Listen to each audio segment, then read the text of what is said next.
guys to put in as part of the county's disaster mitigation plan.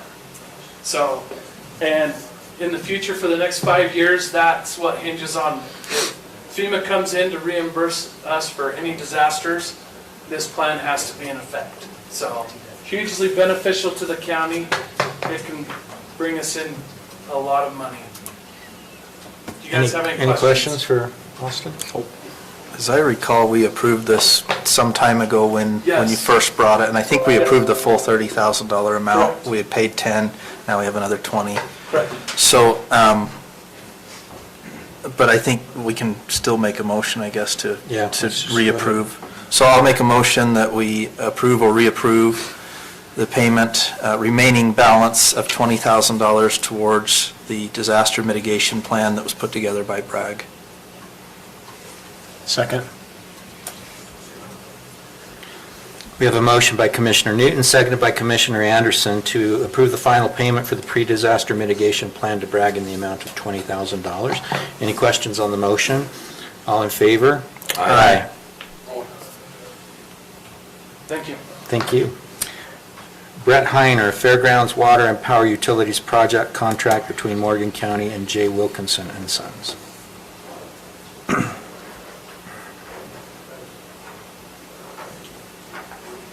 Okay, I know you've really voted on this a month ago on this money to fund this project. The reason, like on my road projects, I usually have the contract with it, but the reason I did it separate is I wanted to make sure that it was possible that we could fund this project. So that's why the contract came a month later.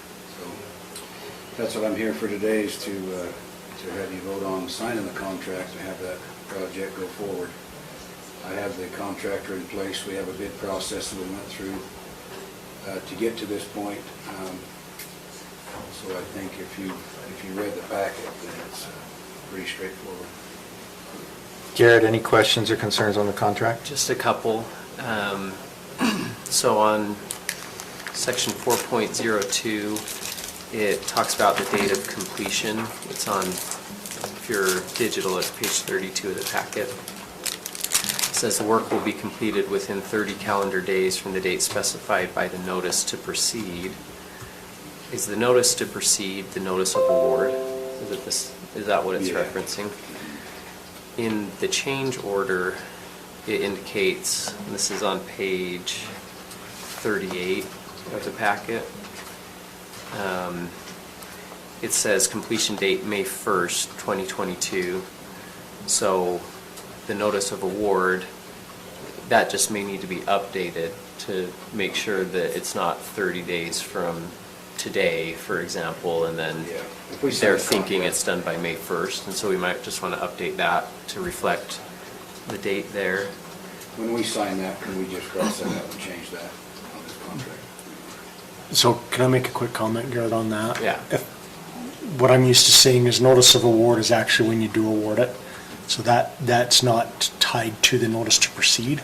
Okay. But the notice to proceed would be tied to that contract timeframe and start that. So I think to Whenever add maybe the to your notice to comment is proceed. notice of award, I think that date is okay, but if a notice proceed would need to be put in correctly, that's what I'm used to seeing. So we'll change that Okay. to match, because that'll be the final project, but the change order will be May 1st. And then the change order, unless I'm reading this wrong, it does look like it adds $47,000, so the contract price with all approved change orders actually jumps to the $142,373. Yes. And that's not reflected in the contract.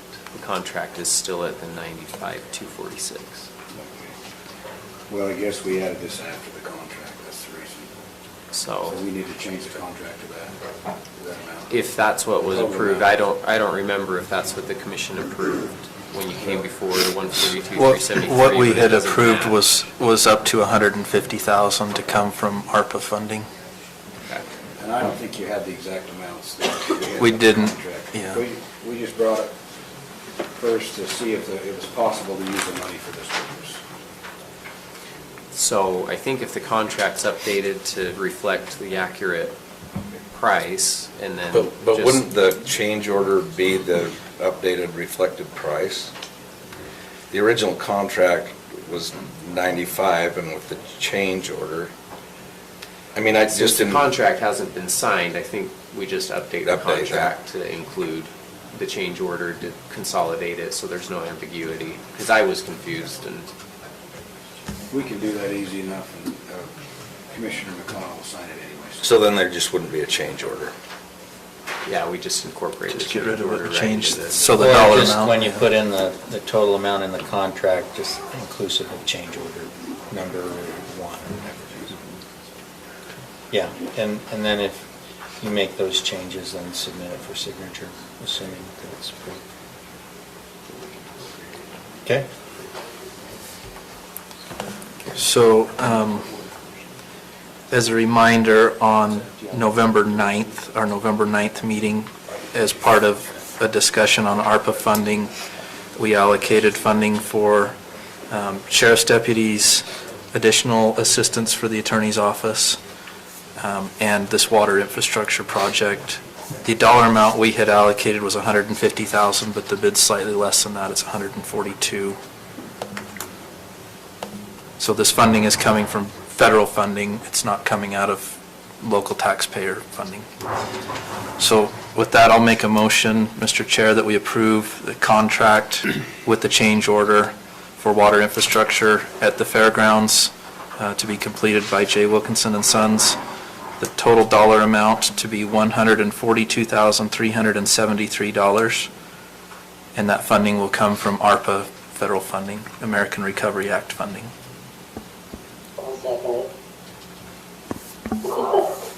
Okay? You okay, Blaine? We have a motion by Commissioner Newton, seconded by Commissioner Falkgirl, to approve the contract with J. Wilkinson and Sons to complete the Fairgrounds Water and Power Utilities Project in the amount of $142,373, funding to be come from ARPA funds. Any questions on the motion? All in favor? Aye. Okay, thank you.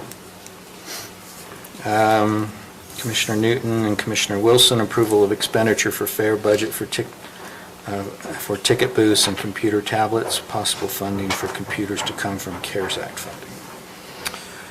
So our fair board did a fantastic job with the fair this year. Those who attended, I'm sure you've noticed how awesome it was. We had huge attendance. The numbers were greater than we've ever had in the past, and ticket sales were way up. We sold over $42,000 just in online sales. And in fact, that number's important because that number we originally didn't have in our books, and we just found out late last month there was a discrepancy between the fair's books and the county's books. Turns out that the online sales had gone to an account that Zach hadn't yet realized it was there. Once we found that, we realized that the revenue that the fair brought in was significantly more than their expenditures, about $60,000 in revenue above and beyond the expenditures this year, which is phenomenal. We've never had a year like that. And I'd definitely like to thank our fair board and those members. A couple of them are here tonight. They're amazing. A couple of years ago, we enacted I don't know if it's an ordinance, but a policy that our funding from the fair, anything above and beyond what we made, would roll at the end of the year into a capital improvement fund to be used at the fairgrounds. Prior to rolling those funds over this year, there are a couple of expenditures that the fair board would like to make with the remaining funding, and that's what this is about. So they would like to purchase a couple of shed buildings, small buildings that will be used for ticket booths and office space, and possibly storage as well. Those two buildings, they've gotten bids on that. The price combined total for the two buildings is $10,797.80. They would also like to purchase some laptops and tablets, iPads to be used for ticket sales and fair business. Our IT department has gotten pricing on that for the computers and such, and I did send that in an email out to the commission. I apologize I didn't have it in time for the packet, but it did go out to you in an email. There was approximately, or there is approximately 8,200, not approximately, there is exactly $8,285 of unexpended CARES Act funding. This is funding that the federal government sent us in 2020. Originally, it was supposed to be spent by the end of 2020, and we did our best to spend all of it, and then in the last week of the year, it was extended, the deadline, until the end of this year, so it has to be spent by December 31st of this year. With that $8,285, we would like to purchase the computers and tablets for the fair, as well as 2 additional computers for the county that will be used as replacement computers and for any employees that need to work remotely due to the pandemic. The total for those items is actually about $26 above that.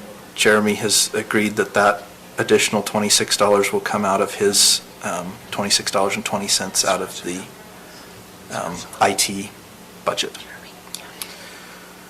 Any questions? That was generous. Okay, yeah. It's nice of him to spend the extra $26.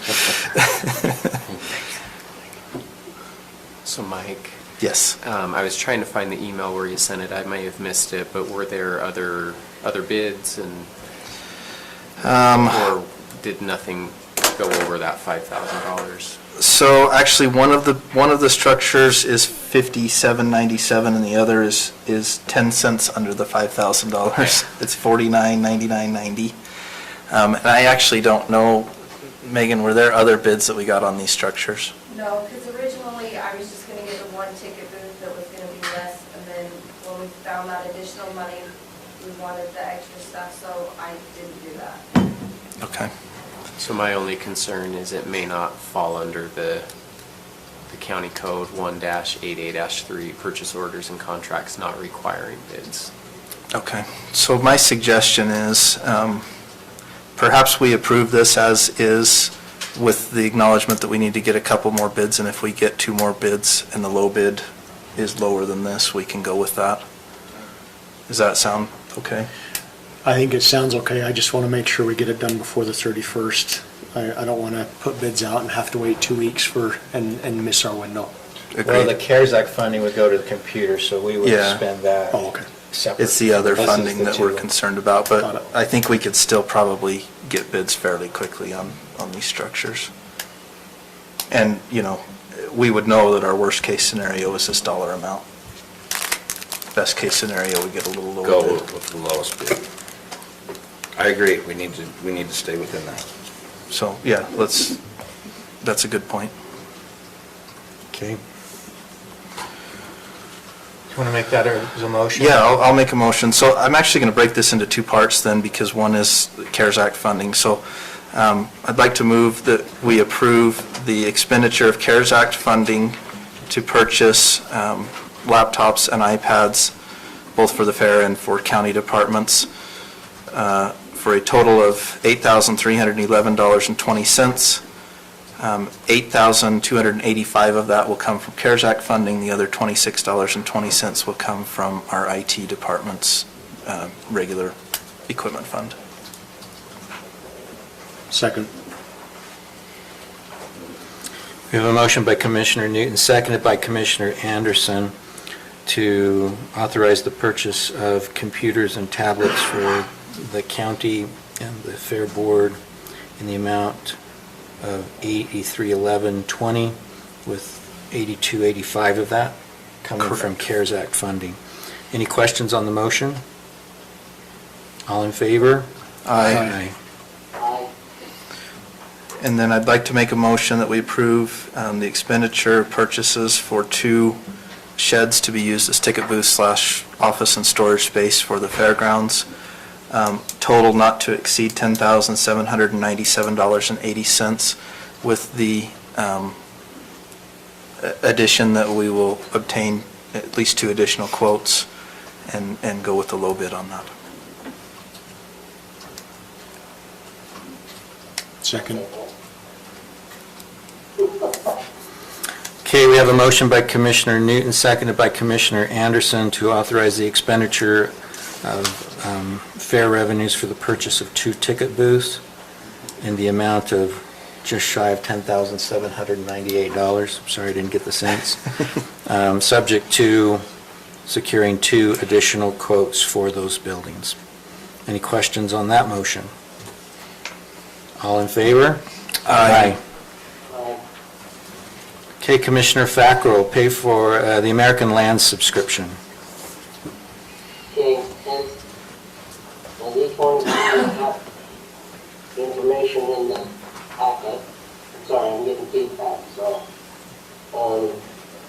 You got the information on the American Land, and the council, we have been paying every year toward the American Land to, it's a subscription or a membership or a voting membership in this decision. Even though our county is 90+%, 95% private, this is in a subscription. If we want to continue it or not, it's up to you guys, or all of us anyway.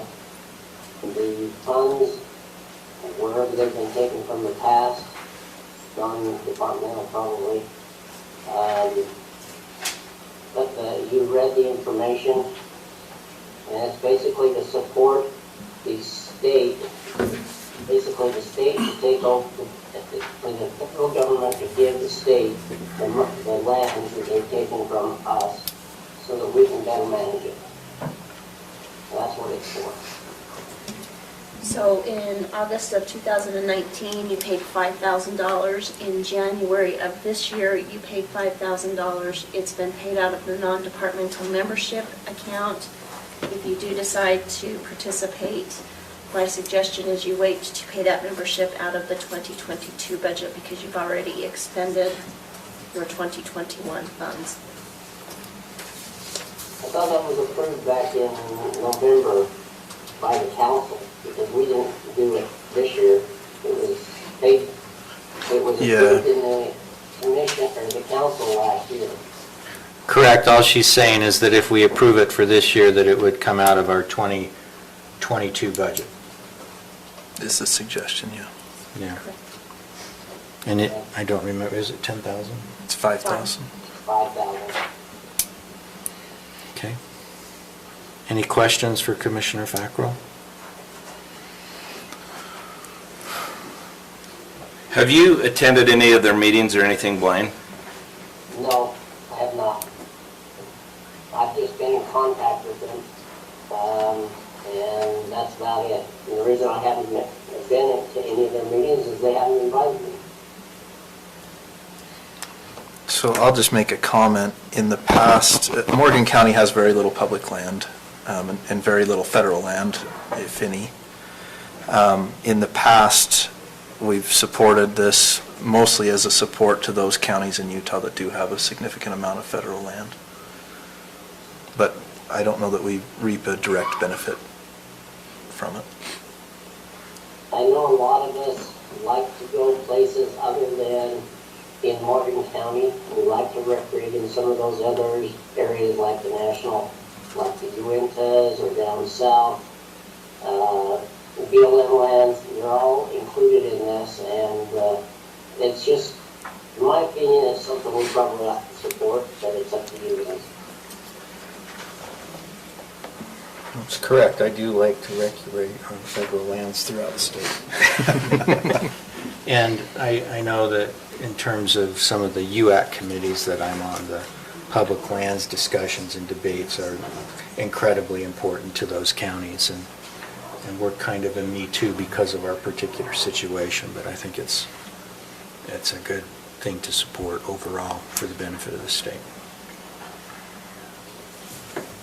What account did you say that came out of? Members and subscriptions? Yes, Memberships and subscriptions? Memberships and subscriptions, and it's 10, 4150, 210.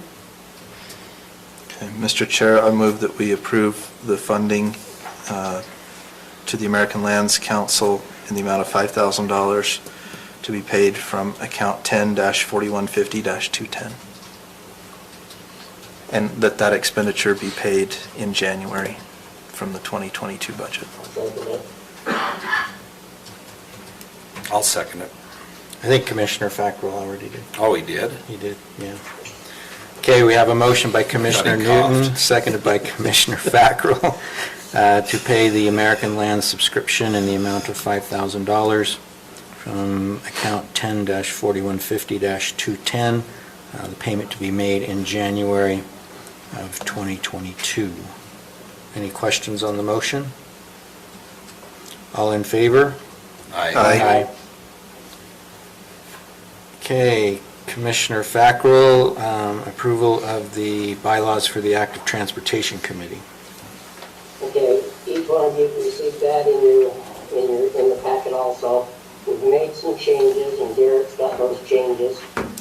And it's basically down in Article 1B.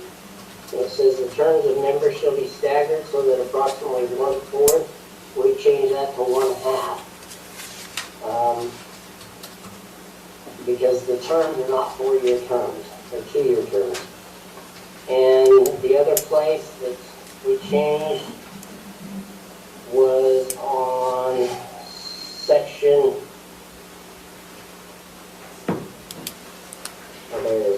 Section 5(4). So Article 5, Section 4.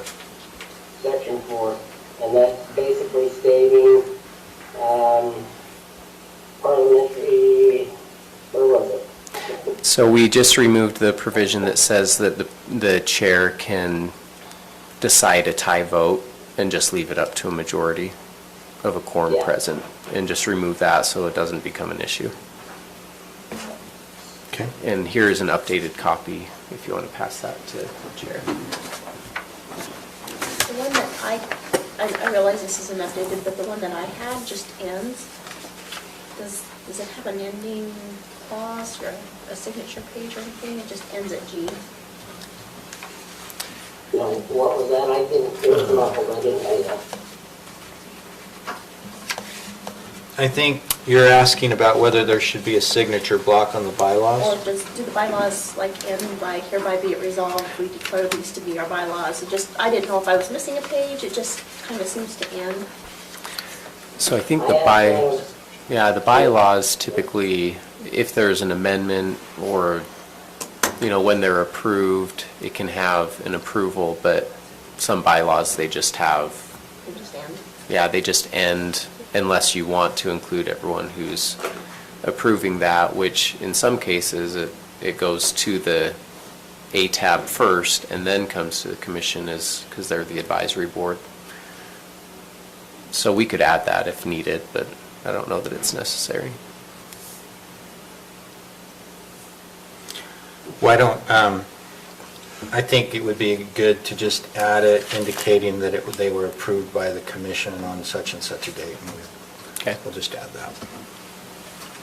Yeah.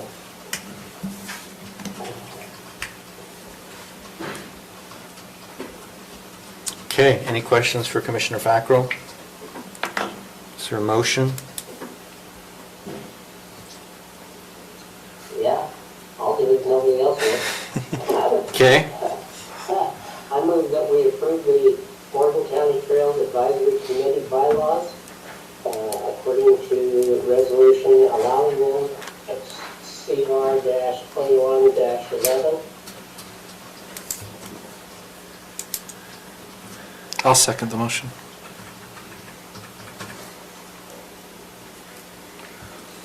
okay, we have a motion by Commissioner Fackrell, seconded by Commissioner Newton to approve the bylaws for the Active Transportation Committee. It would be Resolution CR-21-11. That's the resolution you adopted at the last meeting. These are the bylaws that, So they're not a resolution, they're just bylaws. Okay. Okay, so no resolution with the changes noted this evening, correct? Correct. Correct. Okay, any questions on the motion? All in favor? Aye.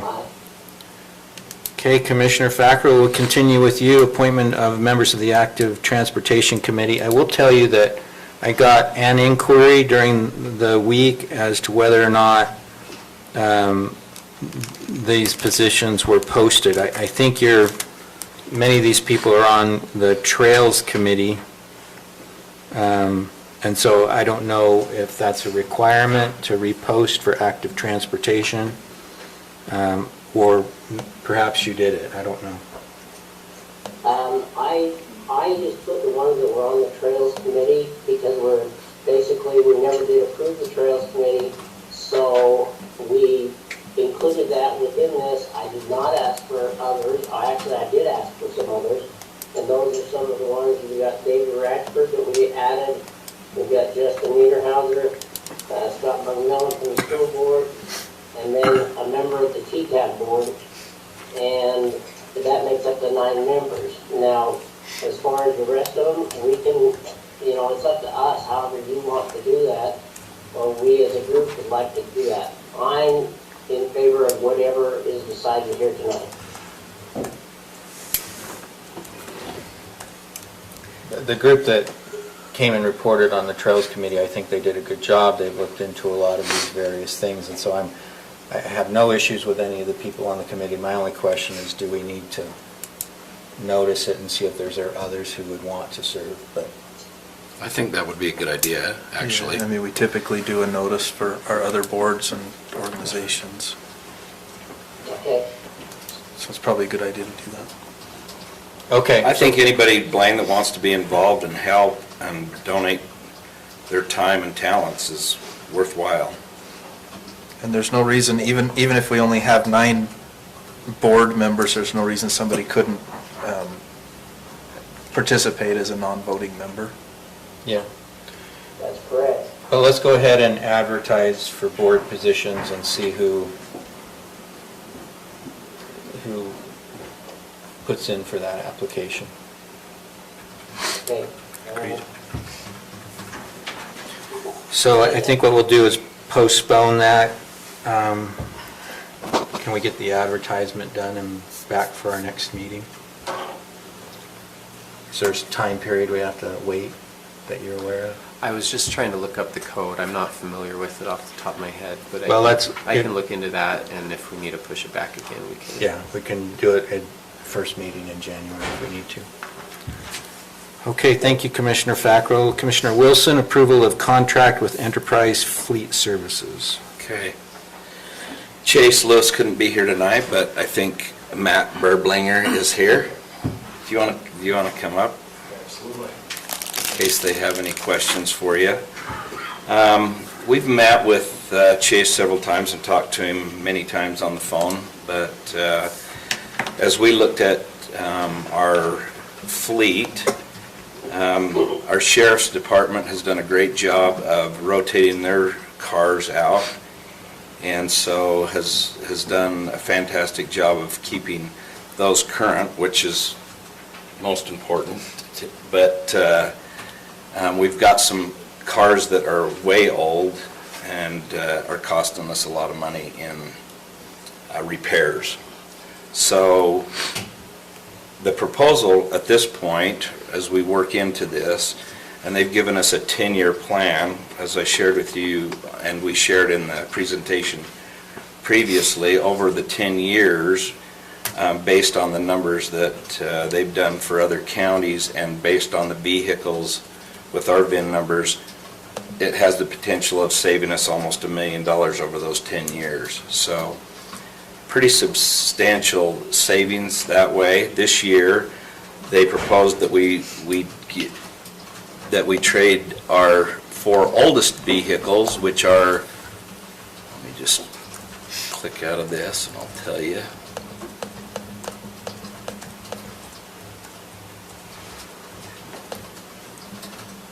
Well, I thought I could. Oh, an 86 Ram 1500, a 2004 F-150. There's 3 of those. So what we've done is Brett has looked and this will work within his budget allowance to trade these trucks in and purchase these 4 trucks, 4 new F-150s. At this point, the way the the current economy is, they're making money on the trucks. So it actually, we've done it at the lower, what they've normally been able to sell the trucks for, but they've been doing better than it. So potentially we have an opportunity to even bring our savings, to increase our savings over that $900,000. So, do you have anything you'd like to add, Matt? Only thing I would add is just, speaking of the current marketplace and the used car market and things of that nature, that's part of the benefit of our program is we're constantly looking to evaluate our clients' fleets in order to make the right recommendations and ultimately lower the overall out-of-pocket spend of the county. So yeah, we're very confident that we can get that done and continue to do so on an ongoing basis. So at this point, we were going to get 5 vehicles, but at this point, we are only doing 4, so we would take the 4, trade them in. So the previous contract that you saw was with 5 trade-in vehicles against that, which was the $552 a month. So it will be less than that because of the other trade-in value of the vehicle that will just be applied to the 4. Isn't that how you understand everything? Absolutely. Okay. Garrett, have you had a chance to review these agreements? So I did see them come over this afternoon. The ones that I got sent don't seem to have any of the actual details. It's kind of like a form rather Okay. than filled out. I don't know if I got different ones. Can you than explain others. that to him, why that is? Yeah, it's a great question. The documents you received are going to be the general agreements that we need on file, so the master lease agreement, and then the maintenance programs, et cetera. And then for each individual vehicle, we'll have a separate lease quote and then lease schedule once the vehicle actually gets delivered to you guys, that it gets referenced in the master lease agreement. So those agreements are simply just a right to do business together, overall governing agreement, if that makes sense. Then each individual vehicle and each individual plan, if there's a maintenance plan added on or anything along those lines, would each be individual. So it's kind of like the chicken and the egg, Garrett. There you go.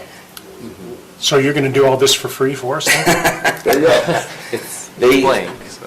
They have to have credit apps and things, approvals, but they won't give him the credit apps and approvals till we approve it.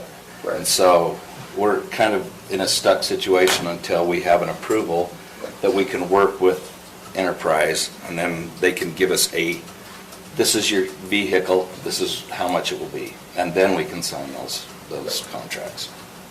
So I really wasn't kidding. How do you estimate the work that you're putting into this? Because currently, it sounds like we're managing, maybe not well, obviously, but we're managing. So what kind of cost do you put into manage, or how do we know? It was on that. It's like 103 a month. Right. Per vehicle? Right, and that's including everything from our internal fees to interest to everything on the note and everything along those lines. So that's the monthly lease charge that you're referencing. That's part of the overall monthly payment that you're making. And that's including the maintenance, the oil changes and things like that are also done in that. Are you on the state So- purchasing contract? Yes, they are. Yeah. State purchasing contract. Right. So that, my other question, I guess, would be similar to item 3. Does this fall under a purchase order that doesn't require a bid? Correct. Because it's state purchasing. As long as, Because that's it's how on- I understood it, as because long as they're on the Because state they're a purchasing contract. state-approved Because they're contract. state approved, okay. Because they already went through that process to be on that state-approved contract. Yeah, state procurement, so that's. So Section obviously, B5. I missed some of the little details, but is there, I always want to make sure too, when we're bringing on something big and new, that if it doesn't work out, we both have the ability to say, hey, I want to make sure that that's, from what I read on a couple of the items that mentioned that, but Yes. back to the main contract with you, I just want to make sure that that's included. Exactly. The main contract itself is simply a right to do business together and doesn't have an end date per se, because each individual vehicle has its own end date, meaning once the vehicle is either returned or, or paid off, quite frankly, it's done, it's yours. And so we operate on a strict vehicle by vehicle basis in order to continue earning our clients' business. So if we do this and we move and we purchase the 4 vehicles, we have a contract for the 4 vehicles until we pay out the contract. But we don't need to do vehicle 5 and 6. Right. But we would get those contracts and review them prior. This is just to initiate. Each of those would have to be approved separately. Correct. Correct. But we can't give them any information until we approve to do business with them. So your plan at this point is just on the public works vehicles? The problem is we're not going to get any vehicles if they don't get ordered soon, so. And as we far need as the to- sheriff's vehicles, one of the discussions we had during our budget discussion was we have funding in this year, enough left that we could purchase a vehicle outright for the sheriff's department. Have we done that? And what's our plan on that one? No, we have not done that yet. So we probably ought to get on that if we can before the end of the year. And I don't know if that is something that Enterprise has the ability to deliver prior to the end of the year, if we need to go direct on that or what, but we need to spend that before the end of the year. Correct me if I'm wrong, Sheriff, on that? On the one vehicle that we were going to try to buy out of this year's budget? Yes. We need to get that done ASAP. But I thought the sheriff already had that. No. Okay. I have not. Okay. Okay. My suggestion is, let's get that on the next meeting approved, that vehicle. And I know that's separate from this discussion, Yeah, so I'll put sorry it on- I'll put it on. I don't mean to hijack this Or it could be in discussion. it, frankly. It could be part of that, I don't It know would ju- if they Well, can not deliver that. exactly the 4, it would be a 5th, so. Yeah. Okay. So what we're really approving tonight is the basic agreements, and then we'll have the individual vehicle agreements that come Correct. before us in the future. Correct. Okay, that makes a lot more sense. And I've no heard of red this, flags on the sorry, Garrett. I was just going to say, no red flags on the basic agreements. They were pretty standard. That when government vehicles are purchased through the actual government, that there's a discount that's involved there? Am I misunderstanding that? I think that's the case. Does Enterprise have that same Correct. discount that? Correct. We go straight to the Proceedings. manufacturer, and there are different incentives for government entities than there are for the general public or general Right. fleets Right. and things of that nature, so yes. So you representing us would get those same incentives? Okay. But they're still delivered through our local providers, right?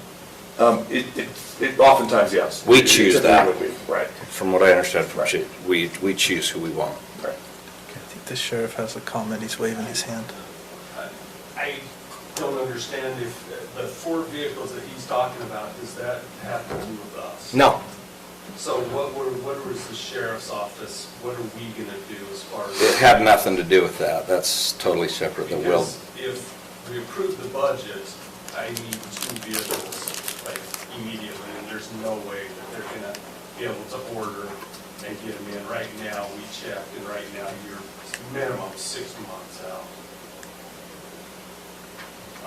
on vehicles that you can get, which are right now 4 is the only one. So I'd like to continue the discussion with Matt and them and the commission about other options that we do have that we can do immediately on that. Okay. I don't have any other Any questions. further questions? No. I have a question on it. If they can answer on these 10-year savings, it has $963,000 if we get them all. That $103 per vehicle, is that included in that savings? I mean, even though we're paying out $103, is that still going to be? Yes. I mean, is that considered within that savings? Yes, yeah, our analysis includes any of our fees, any of our costs are all included in that. Okay, thank you.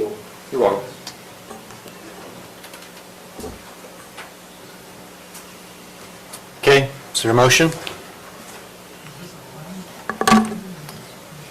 I'll move that we approve the agreements with Enterprise Fleet Services, that the general agreements as reviewed by the attorney. Is there a second? I'll second it. I have one question for the attorney, if that's okay, before I vote on this. Do you see anything in the agreement, and you could probably answer this too, if we do get the quote for a vehicle and we don't like the numbers, are we obligated to move forward with that? No. Okay, perfect. And we are powerless to do anything without a signature on each individual vehicle. Okay, perfect. Thank you. Okay, we have a motion by Commissioner Wilson, seconded by Commissioner Fackrell to approve the general agreements with Enterprise Fleet Services. Any questions on the motion? All in favor? Aye. Okay, thank you. Thank you. Lance Evans, proposed final plat for Wasatch Peaks. We're 2 minutes to 6, so we probably ought to move to our budget hearing. Okay. Are you okay with that? Yeah, so what we'll do, sorry Lance, we're going to move to our budget hearing. Can we go to the restroom before we do? Okay, we'll take a several minute break and be back, and then we'll do the budget hearing. Sorry, Ed. I know you wanted to spend your evening in the county commission.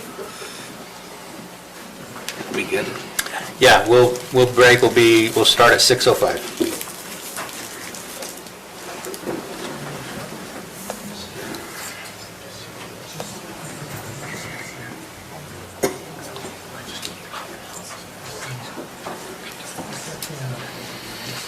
Do any of the, while you're waiting, we have one person who is signed to speak on the budget hearing. It's part of public comment. Anyone else that wants to add their name to this list?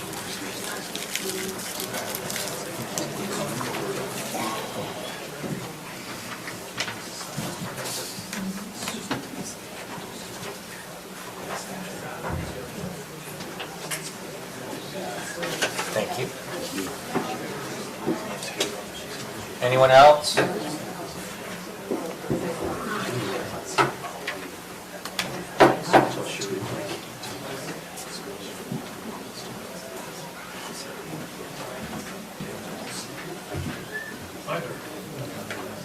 talked to him 7 months ago, 8 months ago about. Air brakes, sign, The sign. air brake sign, right? Well, it's the engine brake, Jake brake, Jake brake. yeah, engine brake.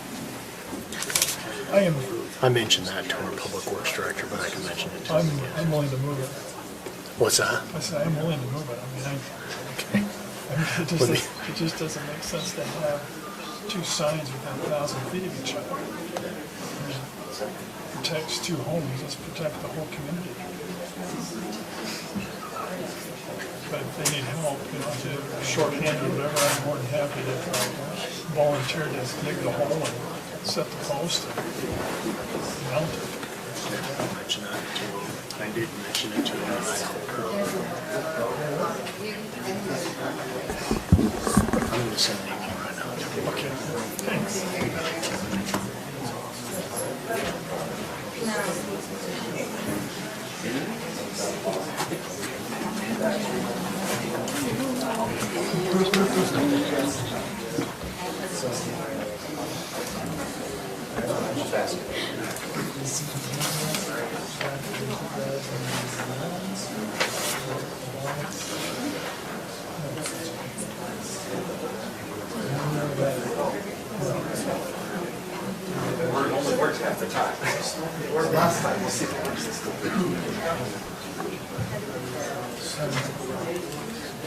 No.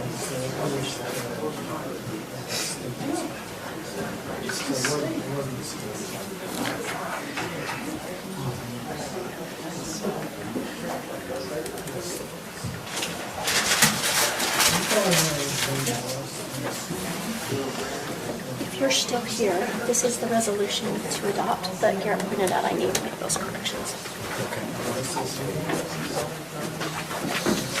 I All right, this is the resolution to adopt. Okay, we need to make these changes. And then did you have this? Yes. Turn it over to you if I have this. No, I was asking this. Oh, I thought you were cheering. You were like, yes.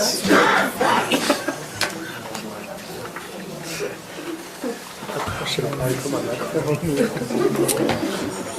All right, we'll go ahead and begin the truth and taxation hearing. We're going to begin with a presentation by Commissioner Newton.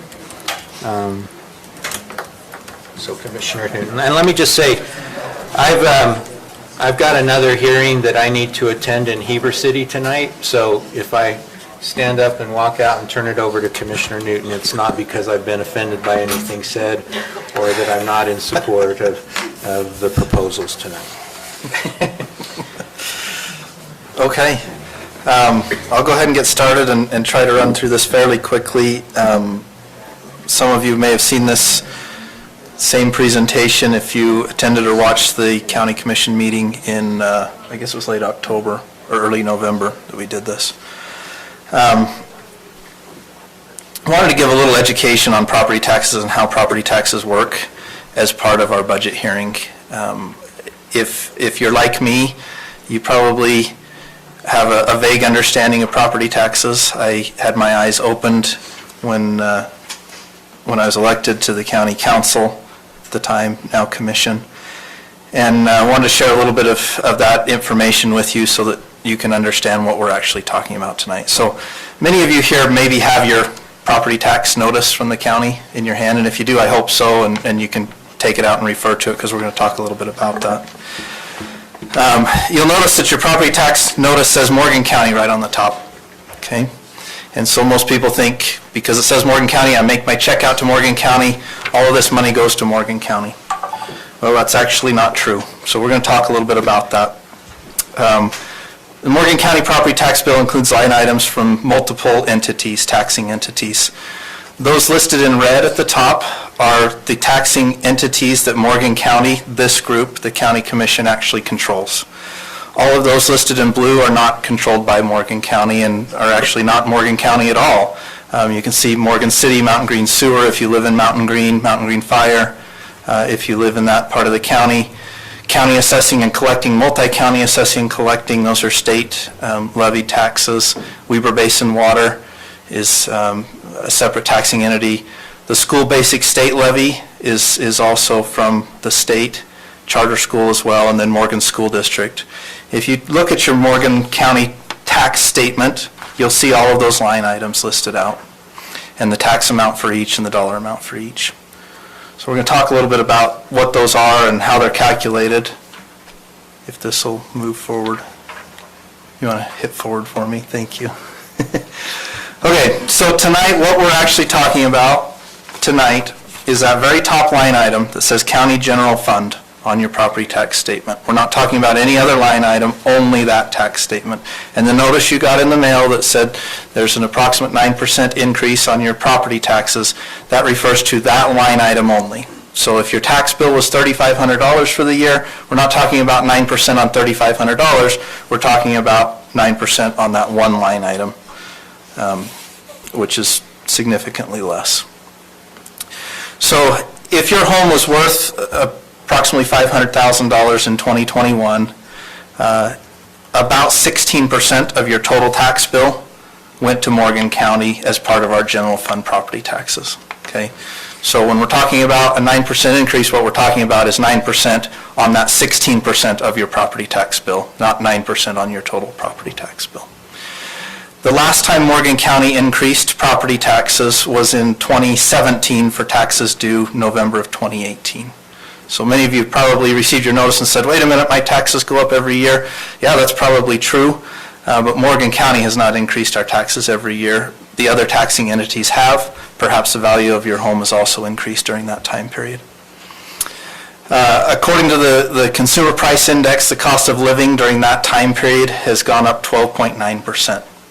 So over that time period, Morgan County has not increased your property taxes. We've absorbed those costs, those extra costs that it costs us to operate our county.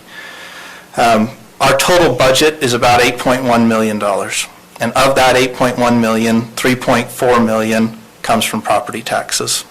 The remaining 4.7 million comes from other sources. That's something that I hear all the time. Well, why doesn't the county look for other sources for revenue? We absolutely do, and as you can see, the vast majority of our revenue does come from other sources. That includes sales tax, which has been a big line item for us. Fees for services, so if you work with our planning department, our recorder's office, several of our trash services, those are all fee for service. Grants, if you were here early on in the meeting, we talked about using some federal grants for funding for several projects, infrastructure projects. We've been very fortunate. As far as grants go, the last 2 years, we've received about $4 million, well, $3.5 million in federal grants between ARPA, American Rescue, or Recovery Act funding, and CARES Act funding. We also get payments from other agencies, leases on facilities that we own, etc. Okay, so what does your general fund property taxes fund in Morgan County? Well, it funds our fire and EMS service, our sheriff's department, search and rescue, emergency management, our parks facilities, public works, all of our county offices here, including our assessor, recorder, clerk, treasurer, the county commission, county attorney, planning department, DMV, those are all funded from property taxes. Now, again, that 3.9 or 3.4 million that we bring in property taxes doesn't even cover the payroll for our employees. So it's these other line items, sales tax, et cetera, that help us cover the rest of the costs. Morgan County has seen an increase in costs for 2022. There's no ifs, ands, or buts about it. This is a partial list of that increase in costs and a partial reason why we're in need of additional revenue. We intend to hire 2 new sheriff's deputies and increase wages for our current deputies. We are using federal funding for a large portion of this. If you follow national news, you know that many cities are defunding police. Morgan County is choosing to fund our police, and we want to fully fund our police. Right now, it's hard to find officers. It's hard to find people to work in any industry, but it's especially hard to find a police officer.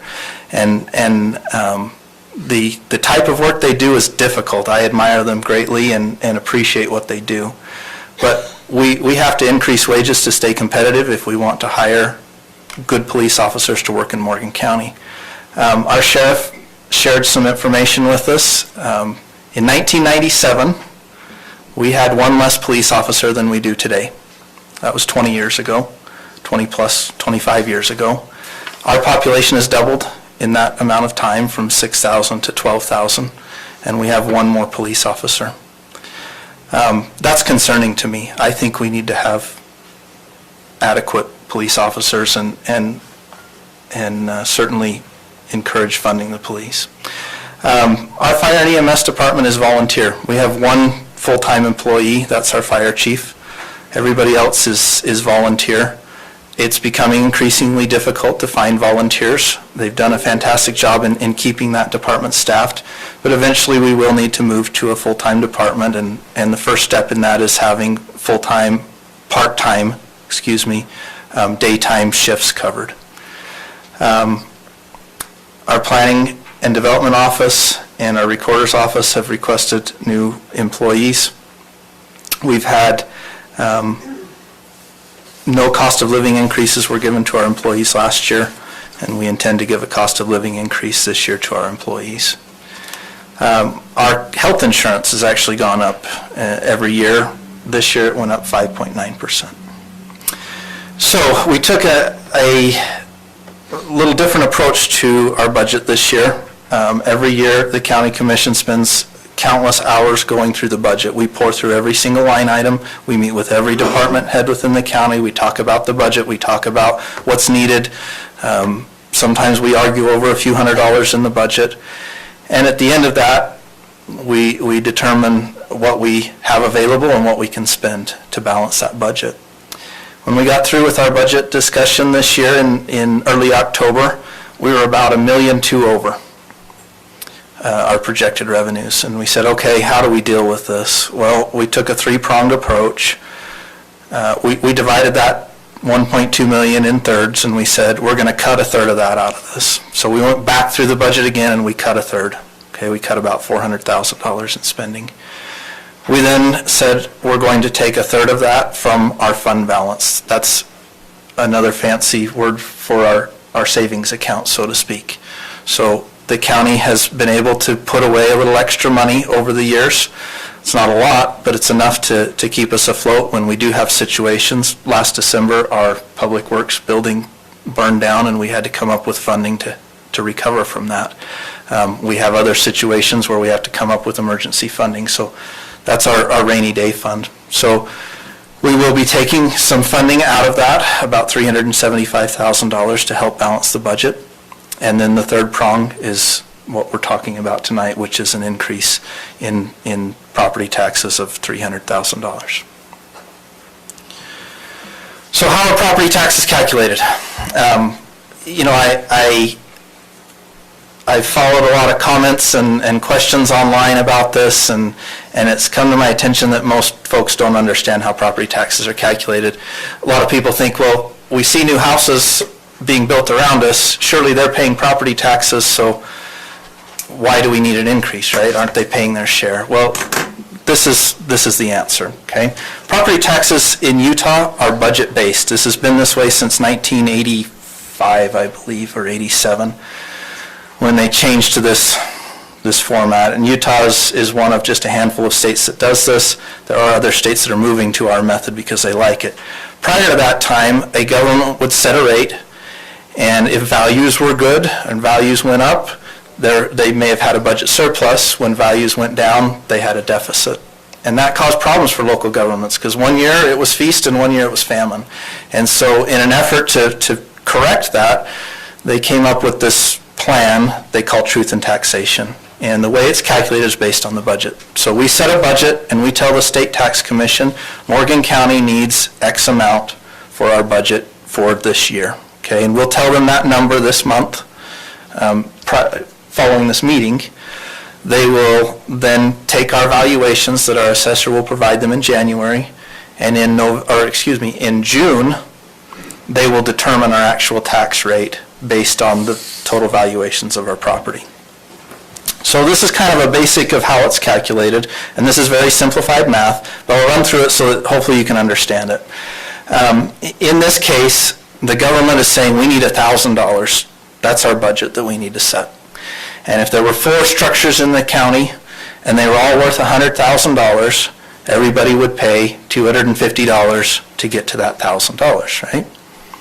Well, what if there's another structure added in there? Now there's 5 instead of 4. Well, if the budget is still $1,000, that $1,000 is then divided by the total taxable value of all those structures, and the rate falls, okay?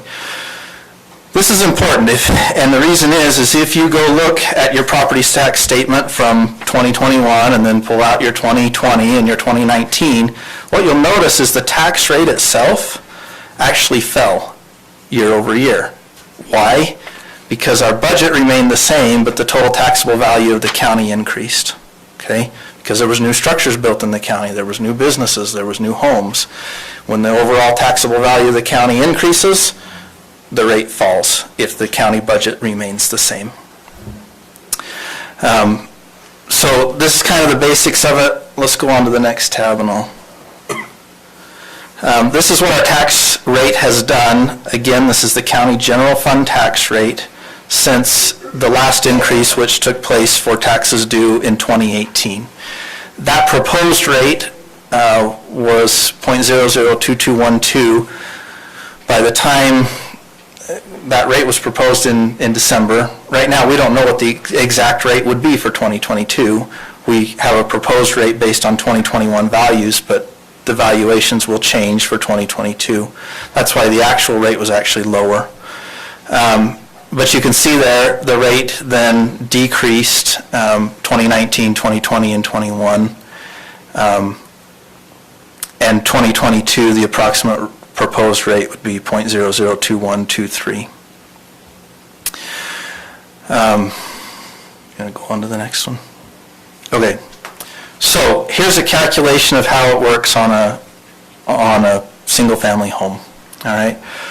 The 2021 general fund budget from property taxes was $2.6 million. The total taxable value for Morgan County was $1.3 billion.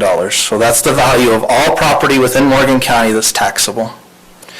You take that $2.65 million and you divide it by the $1.3 billion, and that derives our rate.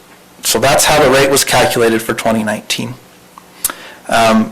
other words, per $100,000 in value, the county general fund tax was $191.30. So if your home had a county valuation of $500,000 in 2021, and if it was your primary residence, in Utah you get a deduction if it's your primary residence. So you actually only pay taxes on 55% of the value of your home instead of 100% of the value of your home. If it's a secondary home, you don't get that deduction, you pay on 100% of the value. So if your home was worth $500,000 in 2021, and it was your primary residence, you were taxed on a value of $275,000, okay? In other words, if your home was worth $500,000, it was your primary residence in 2021, you paid $526.08 to the county general fund, okay? That was your contribution to Morgan County. The rest of your tax bill went to other entities or other agencies. And go on to the next one. Okay, this is what it would look like in 2022. Given the 2021 values, again, we don't know the 2022 values, and we won't have the exact rate until June of 2022, because this is for taxes that will be paid in November of next year. But if your home had a valuation or has a valuation of $500,000 in 2022, and it was your primary residence, again, you're going to pay property taxes on a value of $275,000, which is 55% of the total value of your home because it's your primary residence. And if the rate were to be calculated today based on the values today, again, it will probably be slightly lower. That $275,000 times the proposed rate would be $583.83, which is an increase of approximately $57.75. So what we're talking about tonight when we talk about a property tax increase is that number. If you have a home that's worth $500,000, you would pay an extra $57.75 for the year, so about $8 a month in additional property taxes to cover those additional county needs. Did I cover it all? Okay. Any comments? Well, thank you, Commissioner. Any comments with respect to that? Okay. So I think we need a motion to adjourn the public meeting and convene the budget hearing. Do I need to go through these amounts before, or that's just part of the resolution adopting? That's part of the resolution adopting them, but if you want to just talk briefly about how that then ties back into the total budget. I'd be happy to do that. So do you want to talk through it, Stacy? Sure. So also on the table, and I apologize that it's not available up on the screen, if you picked this packet up that's available on the table, to tie back what Commissioner Newton just explained, if you pass the resolution page and go on to the actual budget that's about to be adopted, that very top line is the general property tax for the general fund. In 2021, our general property taxes were $2.6 million, and the county's asking the tax commission for $2.9 million. But going back to the adoption of the resolution tonight, we actually need $8 million to operate the entire general fund. So the one tax line item that they're asking for the increase on is only $2.9 million of the $8 million that runs the general fund. If you flip through the rest of this presentation, you'll see that the rest of the revenue streams that the county gets, there are other tax line items, licenses and permits, other intergovernmental revenues, charges for services, fines and forfeitures, miscellaneous revenue, utility revenue, and contributions from the fund balance or that rainy day fund. So I just wanted to tie back in the tax increase with the other revenue streams that the county gets inside the general fund, and how those relate back to the county council, the justice of the peace, the other departments and the expenditures and how they tie together.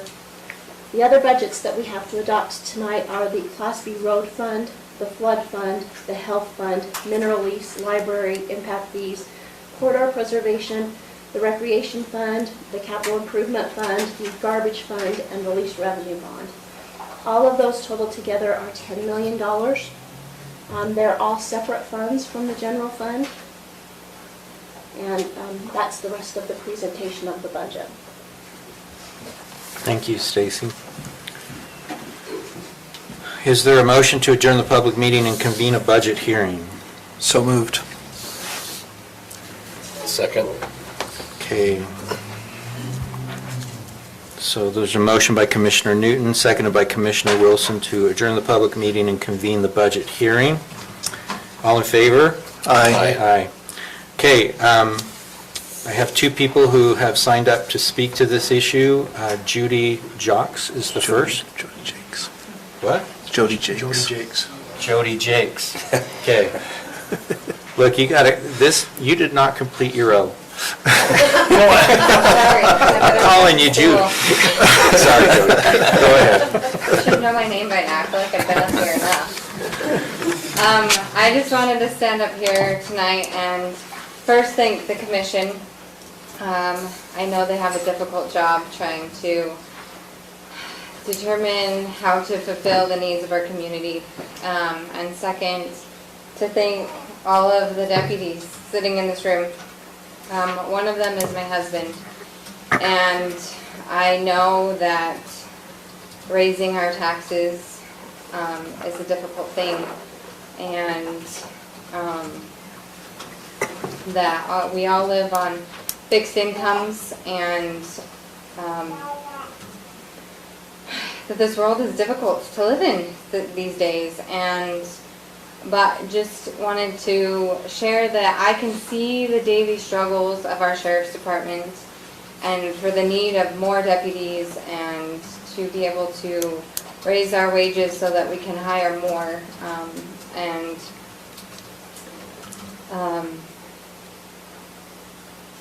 My husband works very hard, and I see the sacrifice and the pain and the suffering that he goes through on a daily basis to keep this community safe. And I'm very grateful for that. So again, I'm just grateful for the commission for hearing the sheriff speak during the budget meeting, and know that I support you, and that I've talked to many in our community that maybe have a difficult time getting up here and sharing their opinion, but that they support you in this decision, and they see the need, and that's it. Thanks. Thank you, Jody. Dirk Ewing.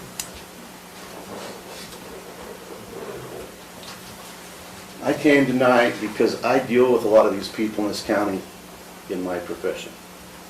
And I know a lot of them are on fixed incomes, a lot. And the problem that I see, just from my personal standpoint, is at some point you're going to push these people out of this valley. People who have lived here, families 50, 60 years. And it's not you necessarily, but when we moved up here 30 years ago, they were so adverse to trying to bring business in. And I understand this. I've seen this before, and I understand how it works. But my biggest issue is I feel like Morgan County has been built on the back of taxpayers in homes. And it's pretty evident when you drive through here that that's the case. You got businesses that have closed down right across the street over here. And not that he would pay that much in taxes, but I just see in my community in Peterson where they're elderly or they're older, and they just, the income isn't there. And I just kind of wonder what your thought is, because this obviously is not going to go away. And I am very grateful for the Sheriff's Department. Very grateful. They're great people. But the cost of things And we're not going to ever see again a home in this valley for $150,000. I think the median home in this valley is almost $700,000. So you can say the tax rate drops, but your house went up 3 times in the value. And if you're 70 years old and you're not working anymore, and you're dependent on the federal government plus whatever retirement you receive, you're in a bad situation quickly. And those people eventually will have to say, I gotta move. I can't afford the tax. And I honestly never thought that we in this county would be in this position where we're generally in the next 10 years, and truthfully, whether I can afford it or not is my personal thing, but I'm not going to. If you guys had palm trees and no snow, this would be great. Have great summer weather, we'd have great winter weather, but we don't. And when you're paying X amount of dollars every month just to keep the roof over your head, the taxes, and the insurance, you just have to say, wait a minute. Because that's all I do all day long is play with numbers. And when you start to realize exactly what it is you pay, and not that this hasn't been a great place to live, because it has. We raised 5 kids here. It's been phenomenal. But in the next 10 years, this problem will not go away. If anything, it's going to expand dramatically. So I don't know how, and I don't even know if there's anything we can do as a public to make that change. So that's all I want to say is at some point, you have to address the issue that, I mean, we moved up here in '93. And I think our house taxes were $1,200. I'm going to tell you what mine are. It's ridiculous. And I just think, okay, at some point you have to make that decision. Do you want to stay here and continue to pay? Or do you want to go move somewhere else where maybe it's not so expensive? And I just see a lot of these elderly people facing that even now. But I am very grateful for what you guys do and the things that go on, and I do believe those men deserve raises. You know, it's not every day you get up and put a badge on and put a target on your forehead. I've never done that. Well, not really, but, you know, they do deserve the raise. They do deserve more pay. Couple of things, teachers and police. In my opinion, they deserve whatever they want. That's the only way to keep our kids intelligent and our neighborhoods safe. Other than that, I have nothing else to say. Thank you, Dirk. No one else signed up on the list, but is there anyone else that wanted to speak? Go ahead.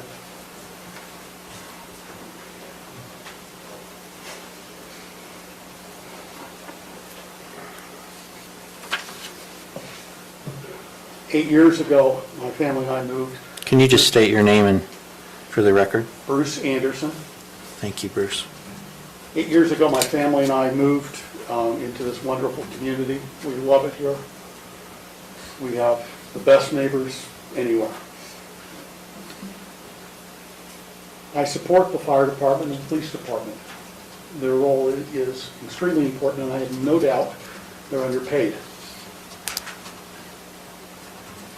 The reality is, when we moved in, our taxes were $2,650 for our home.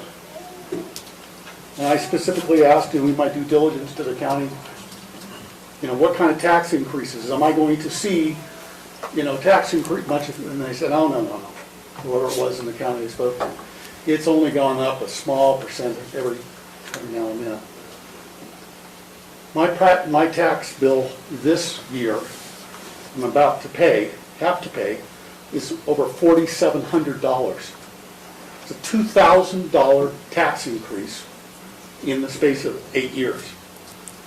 Okay, so that just kind of wipes out any increases and whatnot that I've gotten from, you know, at work. I am very concerned about the elderly who are on fixed incomes and being pushed out because of the taxation. I think much of the problem is the schools are getting too much of my budget, or my taxes. looking at my tax statement, $3,600 of that $4,700 is going to the schools. I'm not anti-education, I'm very pro-education. My wife is a credentialed school teacher. I am a credentialed college professor. I don't teach currently, but I am. I come from a family of teachers. So I'm very pro. But you have to budget what you have. And unfortunately, we've seen some massive increases. And some people go, okay, well, you're $4,700, but Bruce, that's not, not all of that is counting taxes or whatnot. And my response to that is a tax is a tax is a tax. I don't care what you call it. If it comes out of my pocket, that's a tax to me. I moved from California, and for anybody here who grew up in California in the 70s, they'll know about Prop 13. And Prop 13 was because the state and county started overtaxing people, and it got way out of hand and was starting to shut people out. And there was a very draconian response to that, and it ripped back the property taxes and caused massive problems. I fear that unless something changes, that's what we're going to start to look at in Utah, is a Prop 13. At this point, having my taxes go up $2,000, I'd be ready to sign that.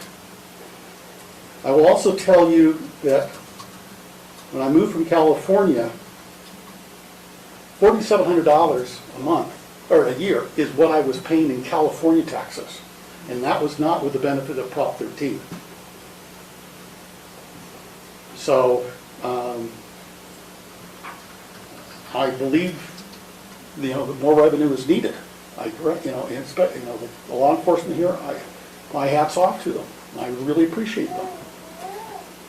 But there's got to be other ways, and can't be taken from saying, oh, the schools are fine, oh, this is for this and this. I look at the total picture, and I suspect that most people here do. Thank you. Thank you, Bruce. Go ahead.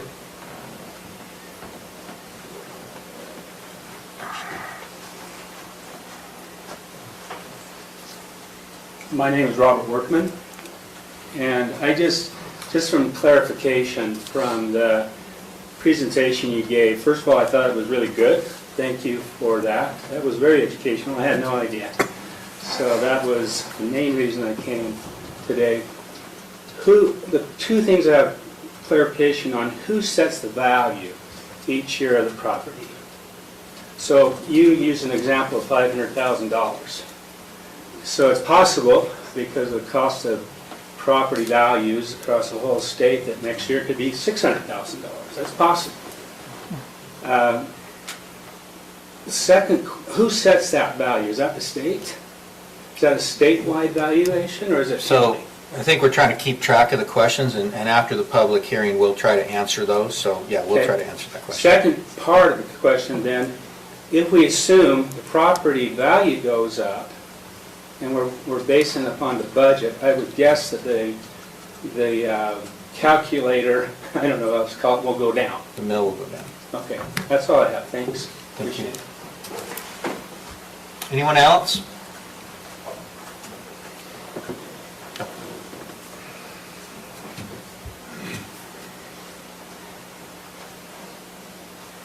Oh, I was looking for a mic. Cool. My name is Terry Watt, and I live over in Enterprise. I'm a wife of a law enforcement officer of 42 years. He just recently retired as chief of police for Ogden. And so we're well acquainted with how officers are not paid as much as they are and should receive. If I had I would pay 90% of the budget. Sorry, guys, I wish I could do that for you. But at any rate, I first of all want to thank you. I know that your job is not easy. I appreciated also the presentation that you gave and breaking that down in layman's terms. I do have the last 6 years of my taxes on a spreadsheet here that I've gone over and I've reviewed. I wish that all entities that were involved in tax increases could meet together. It would make it a lot better for all of us as a public instead of having to address each one separately. And if you could ever facilitate that, please do so, because that would make it easier. I appreciated you pointing out the general fund. and how that is spent. I have looked over my general fund, and that has increased $300 in the last 6 years as opposed to the $2,400 as an overall increase in the last 6 years. My property taxes paid have increased $2,400 as a whole, $300 as a general fund, which breaks down as a whole to $400 increase per year. So for us and for you, because you're also taxpayers, that's a lot. That's a lot to swallow. And so the concern that I have, or maybe you can explain to me a little bit better, is the value of the home has increased, and therefore when a value increases, your taxes also increase. So to me, that's a tax increase, whether or not the percentage has changed. And so I just want to, I guess I need a little bit more education on that, on how often that can or should happen, or how we can, like this gentleman said from California, how we can help maybe even that out a little bit more. And the second thing is, you're asking for, I'm sorry, what was the percentage again? 7, 6, what was it? 9.5. 9.5%.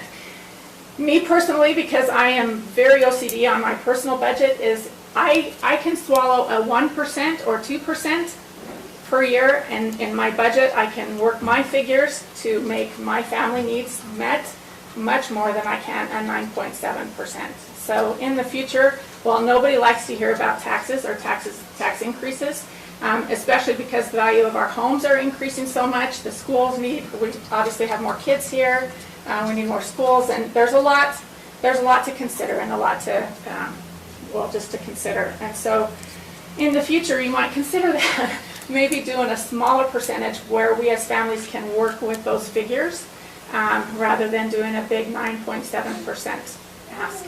Thank you. Go ahead.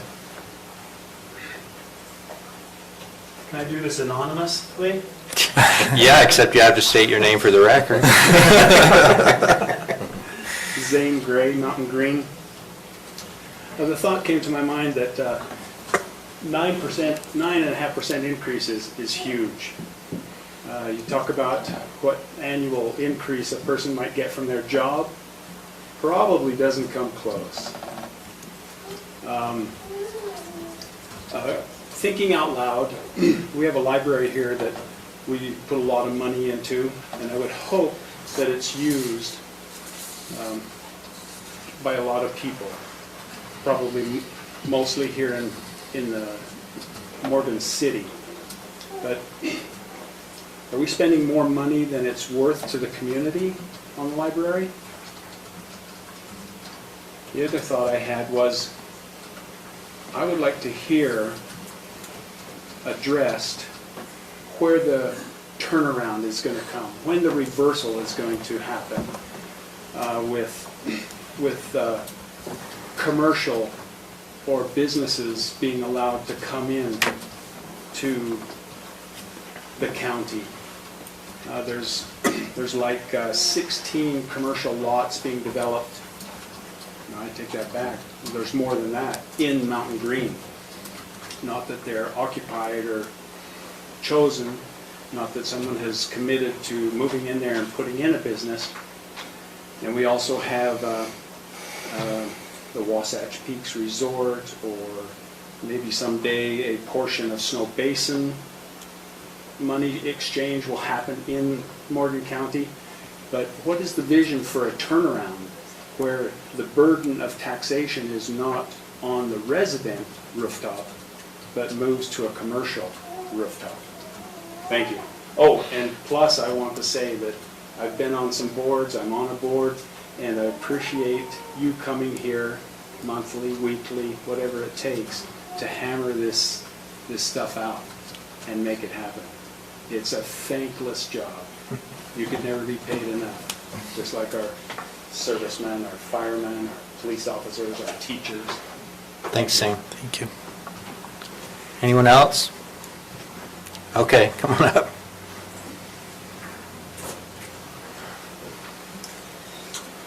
My name's Russ Willardson. I live in Mountain Green. One of the things that I'm concerned about, and again, like the others, I I don't envy your position in trying to balance the budget. It's a difficult thing to do, but in my close to 40 years of working in local government, the thing that we were always cautioned against was using one-time funds to meet ongoing expenses. And if I did the math right, about 5% of the operating budget will be coming out of the fund balance or rainy day fund. And I'm just curious, like Mr. Gray, where is that money going to come from next year? Is that going to have to come out of the rainy day fund again, or do we anticipate additional revenues in the coming year? So, thank you. Thank you. Let's see, someone else in the back raised their hand. Come on up.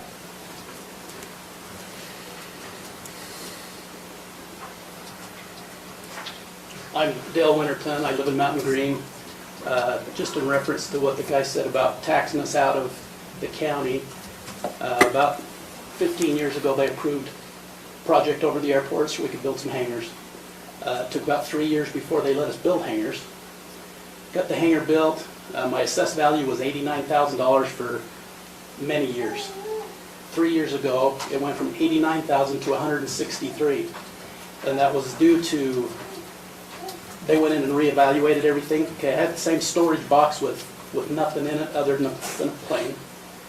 I have no problems paying taxes, a reasonable amount of taxes, but when my assessed value goes from $89,000 to $163,000 in a year, and my taxes double, I have no problem paying taxes, but because this is a wonderful place. It's an awesome place. We've been here for 33 years.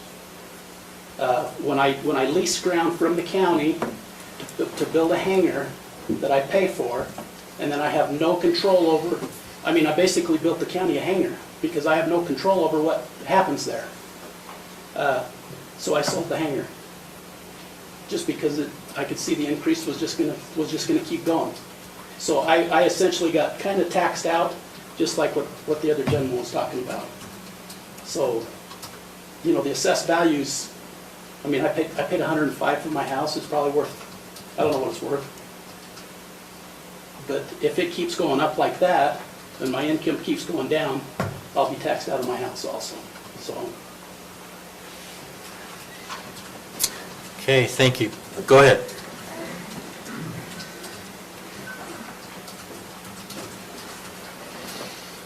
Corey Sanders, thank you. Appreciate you letting me speak for a minute. I hadn't intended to speak more or anything. Very informative meeting. Appreciate you guys. My brother sat in that seat many years ago, so I get it. This is a necessity. I appreciate the budget. I appreciate the hard decisions based off what I see. We've kind of tried to hold off for years, and maybe that's why the 9.5 increase this year. Interesting side note, I tried teaching school for 4 years over here at Morgan High School. If it paid me above the poverty level, I would still be doing it. I coached Zane's son in soccer, loved it. Jared, you know what that takes. But kids, Blaine, I believe he stepped out, but Blaine was the officer over there at the high school at the time. Again, so kind of, you see all the struggles, you see everything like that. But I love what Zane said. My question, and I agree, appreciate what you guys do. It's a thankless job. No matter what you decide, someone's going to disagree. That's just, that comes with the job. But in the 16 years I've been in the county, the cry that I've heard from a lot of the public is, we don't want to be another Park City. Well, guess what? We're there. What's the difference between us and Park City? Park City, the home price, they pay only, I believe, $400,000 to $500,000 more a year on average in taxes than we do. The only other county that's close to us is Wasatch. We pay slightly more on average in taxes than they do. So what's the difference between Morgan County, Wasatch County, and Park City? It's the one thing that hasn't happened, and it's been mentioned. We do not have the business structure, and I've heard it for years, and I've heard it from everybody that's ran for office. We're going to bring business in, and I feel that we have a county that's fantastic to bring the right kind of business in. We don't need a Walmart, we don't need a lot of these other things, but there are a lot of businesses out there. And so that would just be my thing, is I believe this is necessary. I believe you guys are doing the right thing. I want you to know that. However, the burden is going to be on this county commission going forward. How do we flip that switch, and it's been mentioned, so that the citizens aren't bearing the brunt of these taxes to run this county any longer? And that's all I wanted to say. Again, appreciate the time. Thank you. Thank you, Corey. Go ahead.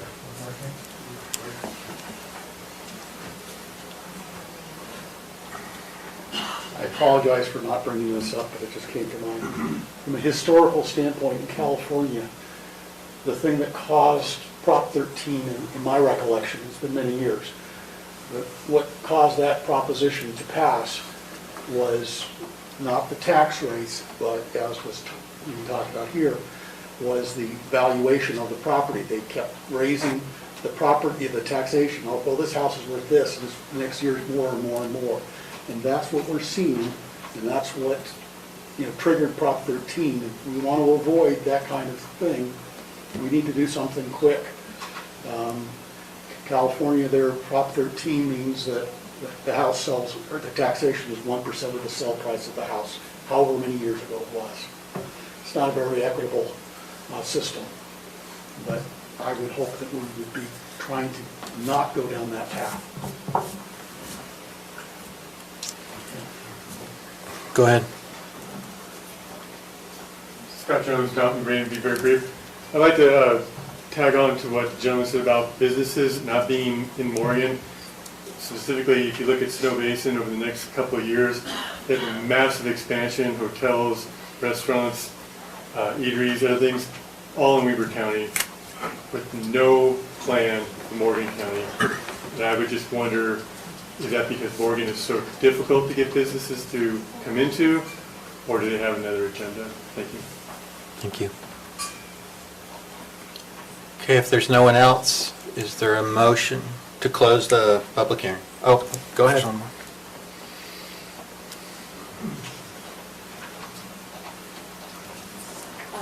I just want to thank you also, because I've served on the Historical Restoration Committee. Go ahead and state your name for the record. Gretchen Flitten. Sorry, I don't know how to do this. And I appreciate you. I just want to ask a question. And I'll tell you a little bit about me. I've been in Morgan for 53 years. I grew up here. I was Miss Morgan County, and I care. I don't want to leave. I want to stay. I have a business here. It's been here for 40 years. And I feel like between my mom, Yvonne Kennison, and I, we've heard that we might have made a little bit of difference in the community. Just a little, okay? I don't charge a lot for what I do. I really don't. I maybe come out, you would be surprised about how little I make. But I don't want to leave this community because my heart is in it. The only question I have is, where is all the money going? How can we as citizens see where the money's going? Because something isn't right. There's something wrong. I mean, everybody is saying that we need more business, right? But where can we see where the money's going? If we all could see where the money's going, we might be able to all put our minds together and help you solve the problem of all of the people who love Morgan having to leave. Because I'm really close to having to leave, and I'll tell you why. Because I built a dance studio in my home. And guess what? The county came in and changed our road. And now my driveway is so steep that my students couldn't come to class because there's nowhere to park. The driveway used to be really, really long. The driveway got changed, and it's like this now. So my Mountain Green studio never really happened because the parking situation was horrible. And now my driveway's like this, and I had to take out part of my cement, so there's always a little problem, right? Well, now I teach in 2 different locations in Morgan. One in Morgan and one in Mountain Green, okay? And I really want to stay. But my home is mostly dance studio and a little bit of garage. It's the wrong thing to do. That is not the right way to do it. You should build a little home with a huge garage. Because when you have a huge home with a little garage, my taxes went from about $2,300 in the last 8 years to $5,000. It's only me. I I've got 3 acres. I've got a horse. I have chickens and roosters. I'm from Morgan my whole life. I've been a farm girl. I've always been up here with my horses and with my animals. And I'm going, where do I go? My whole family's here. I cannot afford that money, and I don't want our police department to be in any problems. We need a 2 o'clock a.m. police force that is protecting our country, our county, but we also need to know where the money's going so we can help you. We need to see it as a county. And does anybody agree with me that we need to see where the money's going so we can help? That is my solution to the problem, if it's possible. And it may not work, but just an idea. What do you think? And that's my family talking about it in our family dinner every Sunday. Because I have a lot of family in different parts. I have family in Deep Creek. I have family in Mountain Green. I have family in Mountain Green again. I used to live in Stoddard and I lived in Peterson. I've been in almost every part of Morgan. And I'm kind of nervous to be up here. Because I wasn't prepared. But I just had that solution. So thank you very much for your time. Thank you. Thank you. Okay. Is there a motion to close the public hearing? So moved. Second. Okay. So we have a motion by Commissioner Newton, seconded by Commissioner Wilson to close the public hearing, the budget hearing. All in favor? Aye. Aye. Okay, I'm going to have to leave.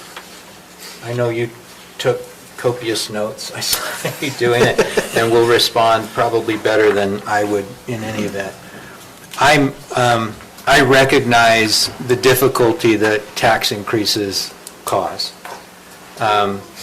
And 2 of us have been on this is our 3rd cycle at this, and the prior council never wanted to raise the budget. And as a result, you get behind on things, and all of a sudden we have a larger increase. I don't believe that's the best way to move forward. I do believe that smaller increases year to year are probably the better way to raise the budget. We just couldn't carry the day. And so there is that issue. The other thing is, we can't increase the amount we pay to our officers, fire department, or put towards roads or any other things without going through this process. We have to increase the budget amount to do any of that. I don't know where the values will come in June. I know we're not in control of them. And I recognize that they're all going up for a variety of factors. And that will result in a reduction, I suppose, in the mill levy from what we're currently proposing. And I'm saying that not wanting to do anything outrageous in terms of county services. I don't want a new building for the county. I don't want to build new rec centers. I don't want to do any of that. I do believe we ought to have a more robust police presence and emergency services presence. I think they ought to be available 24/7. I think we ought to go full-time on that. I want to maintain the existing infrastructure. I think one difference between this commission and prior councils is we're very interested in economic development, and we are trying to do what we can to incentivize developers to develop and businesses to occupy and take up residency here in our county. There isn't a switch that we can flip. All that we can do is try to be cooperative. I was disappointed with Snow Basin's development plans. They did try to keep us informed as to what they were looking at. They did look at trying to do development on the Strawberry side versus where their current base area is. And, they kept us informed. They didn't share stuff publicly at first because they were still working through that. There is a long-term development play on the Strawberry side, which would hopefully bring revenue into our county. But I can't disagree with them from their land use development side that the way that they're proceeding makes the most sense. That's where their core infrastructure is right now, and so that makes a lot of sense. And I think I'll just generally leave it at that. I am in support of the budget increase. I I think that the threefold way in which we approached it is the most responsible. I hope that our actions will incentivize commercial development so that we can start to push back and reallocate those, generate more from sales taxes. I think I understood the question about utilizing one-time funds for long-time issues, and we do hope that by moving that Wasatch Peaks and its contribution, because many of those homes will be second homes and so forth as that develops, we do anticipate additional revenues coming from that, and I think that that will be helpful. But the fact of the matter is, the county has moved forward for a period of years, decades, in a particular direction that has put us in a position where it's a little difficult right now. We're hoping to make that transition over the next 3 to 5 years. And it will take that long, I believe. Maybe we can get it done more quickly, but that's kind of where we're at. And thank you for your time and listening. And I'm going to turn this over to Commissioner Newton to respond to the questions, and I will go handle my other issues. Thank you, Chairman McConnell. I took notes of the questions that were asked. I will attempt to answer these, and my other commissioners here will help. I'm sure I know some of them took notes as well, so I'll try to go down and make sure we capture everything. If we don't, I apologize. I'm going to start actually at the bottom of the list with what Gretchen mentioned, and that was having visibility into the budget. And I want to be very clear about this. Everything that Morgan County does, budget-wise, is open to the public. If you want to see the budget, it's sitting on the table at the back of the room. Some of you picked up a copy as you walked into the room. That's our budget for 2022. There's nothing to hide there. It's open to the public. You can come in and look at our records at any point in time. If we have an expenditure that's more than $5,000, if you were here early on in the meeting, when the 5 o'clock meeting started, you'll notice that we approved some expenditures. They were greater than $5,000, and they required this group to actually approve those. We have a very strict purchasing policy. We have a very strict policy on how we do things budgetary-wise. So it is very transparent. It is very open to the public. That being said, it does require you to come in and get that information and go through it. And it may not make a lot of sense to look at it without asking questions. A couple of years ago, I had the opportunity to sit down with a community member when we were talking about a potential tax increase at the time and go through the budget. And after about 2.5 hours of going through every line on the budget, he looked at me and said, "Okay, I guess you do understand what's in here." And I said, "Yes, we do. We spend a lot of time going through this. I can't tell you how late. I mean, when we do our budget sessions, we usually start at 3 o'clock in the afternoon and go sometimes till 10 or 11 o'clock at night. It's a laborious process, and we take it very seriously. We live in the county. Yeah, absolutely. The public is welcome to that meeting. We have 2 people come, 2 people to help us walk through the budget. And so it seems like this is the meeting everyone comes to, but the meeting that everybody, the ideas would help is at budget time, when we all sit in here and are going through the budget and brainstorming of how we can do the things better. We have 2 people. They're the same 2 people that come to every meeting every week. So that's all I want to say. I have a great friend. We've argued this whole week about this process, and he sent me with his remarks because he came up sick today, and I appreciate all those because I hate taxes. I hate them with a passion.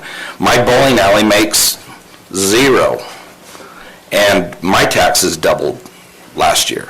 So that's why I'm here. That's why I'm sitting right here. I'm trying to help make a difference, and that's what I'm asking our public to do, is please help us make the difference. Help us figure it out, because we're happy to do anything and everything for this community. We love this community. We've grown up in this community.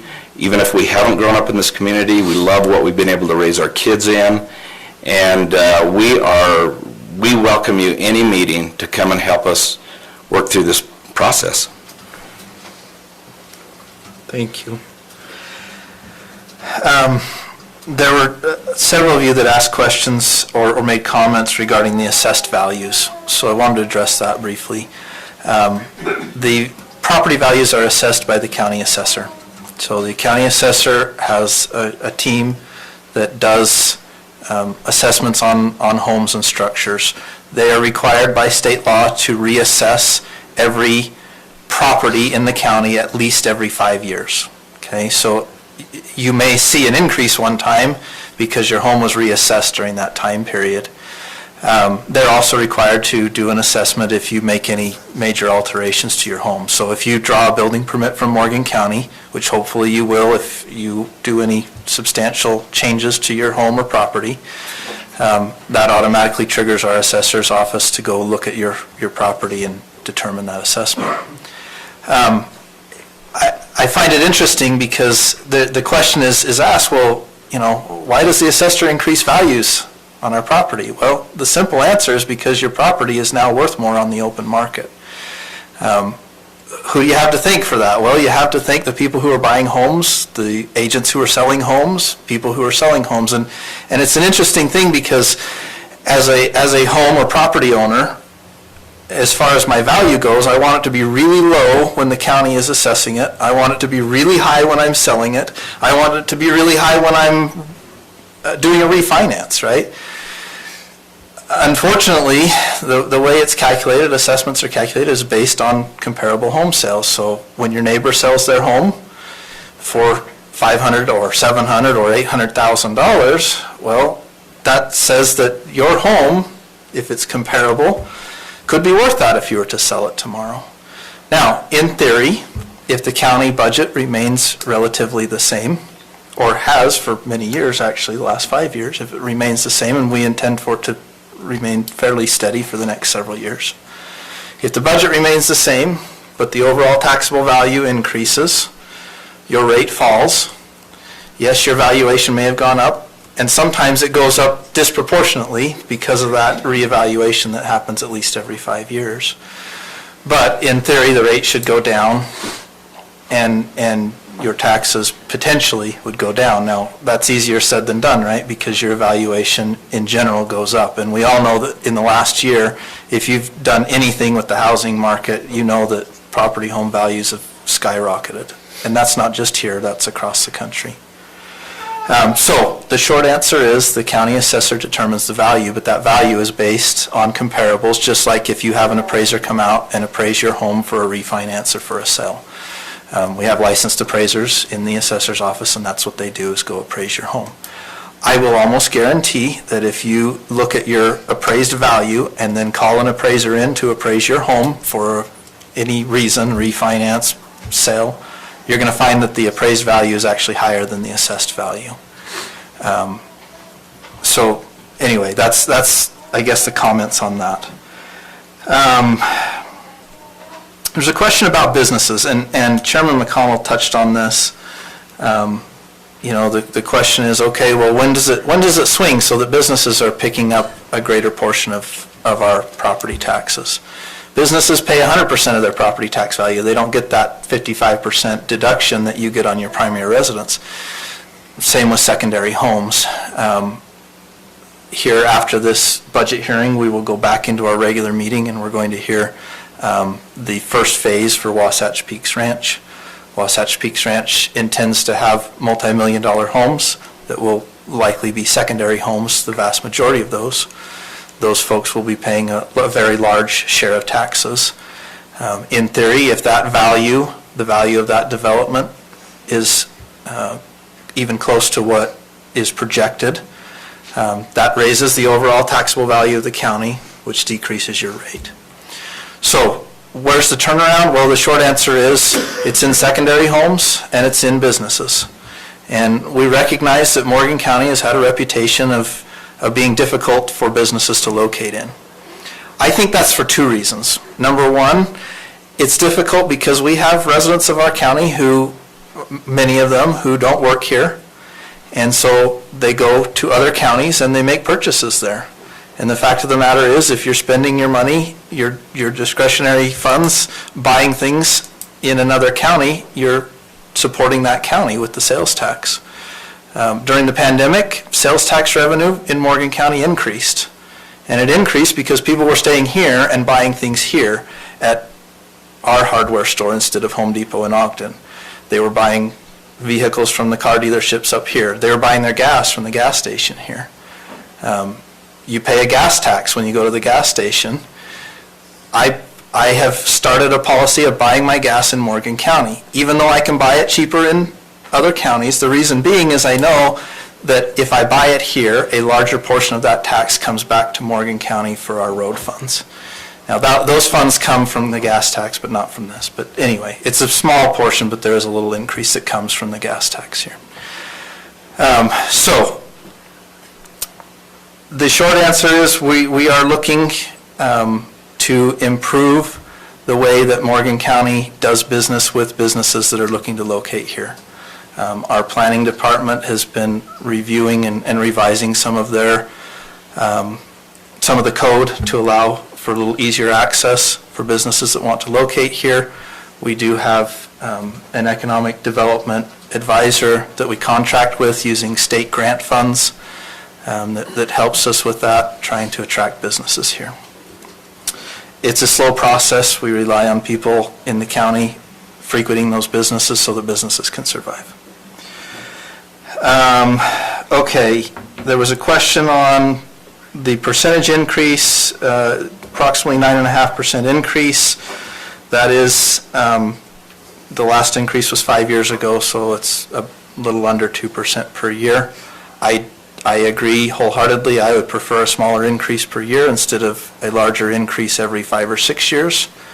But I do want to reiterate that it's a 9.5% approximately increase on only the county general fund line item and not on your total tax bill. Let's see. There was a comment about all taxing agencies could meet. That would be great. I would encourage you to attend the meetings of each of the taxing entities. I told the school district I was going to throw them under the bus a little bit in this meeting. The vast majority of your tax bill goes to the school district. So if you're concerned about that, they had an 11% increase this year. And they had an increase last year and the year before. They increase it nearly every year. And that's on the larger portion of your tax bill. So I would encourage you to attend those meetings as well. All right, I think that's about everything. There was a comment, there were a few comments about fixed incomes, and I completely understand and I agree with that. There is a state program for those who are on fixed incomes. You can apply to have your property taxes essentially frozen. It's designed for the elderly. You have to meet certain criteria, both in income and in age, to do that. But that is a program that is available. I do want to point out, because property taxes are budget-based, if someone has their property taxes frozen, when we submit that budget number to the State Property Tax Commission, they're going to take that into consideration, and that does increase the property tax burden on the rest of the property owners in the county. Okay, it'll be very small, but it does increase it, so I want to point that out. Did I catch it all? Did you have any other items? No, I did want to, we're trying very hard to promote business by facilitating and helping an interchange get into Mountain Green. We realize that there's a traffic problem up and down that area in the Mountain Green area. We're trying hard. People don't want to develop that area and have businesses there until they have the access to it and stuff. So it's a chicken and egg thing. We're trying our best to get one done so we get the other. And we, as a group, as a commission, we recognize this, and we're trying our hardest to get businesses in Morgan. You know, you bring up a really good point. In some of our meetings, we have had meetings with businesses, store chains that are looking to expand. And one of the things that often comes up in those discussions is businesses locate based on rooftops. They look at the rooftops in a geographical distance from their potential location, and they say, is there enough rooftops to support us? And the one thing that comes back to us nearly every time is there's not enough rooftops. Grocery store chains, we've had multiple look at Mountain Green and say there's not enough rooftops close enough for us to locate here. That doesn't mean that there won't be a grocery store, and I think there will be at some point. But it's an interesting thing because there's a balance here. Many of us love Morgan County. I grew up here, born and raised. Many of us love Morgan County because it's rural atmosphere, right? And we're in the process of redoing our county general plan, and in part of that, we sent out a survey to county residents. Many of you may have received that survey. And I found it very interesting because there were a lot of folks who said, we don't want to see housing growth. We want businesses, but we also want our kids to be able to locate to this county. Well, I'm one of those kids that built a house in this county. I had to because I needed a place to live if I wanted to come back here and live. And many of you probably have children who have either purchased or bought a home in the county. Growth is a two-edged sword, and we're trying our best to manage that sword, both to bring businesses, to try to keep our rural lifestyle, and to try to keep our costs low. The county does not spend extravagantly. You can see that by the building that we're sitting in here and by the hard chairs that you're sitting on. The cushion's about gone, I'm sure. But we do our best and we try our hardest. We do intend to have a small, this increase, and we hope that with the addition of Wasatch Peaks and hopefully some other additions of businesses, that we don't have to do this again in a few years. But we don't know what the next few years may bring. We hope that the inflation slows down so that our expenses don't continue to increase. I'm sure all of you do as well. Are there any other comments, Commissioner Anderson? Yeah, I just wanted to make a couple comments. I'm adding to everything that's been said. There's been a lot of thought process put into this. I'm still concerned with everything we've done. The majority of this increase is going to our Sheriff's Department for increase in pay and for a couple added positions. I'm nervous that it's not enough still. And not just in the Sheriff's Department, but county employees. I'm nervous that we're not paying them enough to keep them here. When you see that, when you hear that, when you see a number of employees leaving, when you have 9 positions open on the county website and we have just a very small handful apply, I get nervous. I really hope Sheriff Brashears is going to be able to get the employees he needs. I don't know if he will. I hope we set it at a good enough rate that he'll get some to apply, but we're doing our best to juggle this. I agree with the increases. I built a home in 2005 and that's probably increased by $600,000. I'm no longer in it. I moved into a home just 2 or 3 years ago and I think it's increased by almost $150,000. So it is hard to swallow. I have my older children who are now calling me saying, do you see a lot up there? Is there a place not even close to what you can afford? No. And I don't know if they'll be able to move up here, to be honest.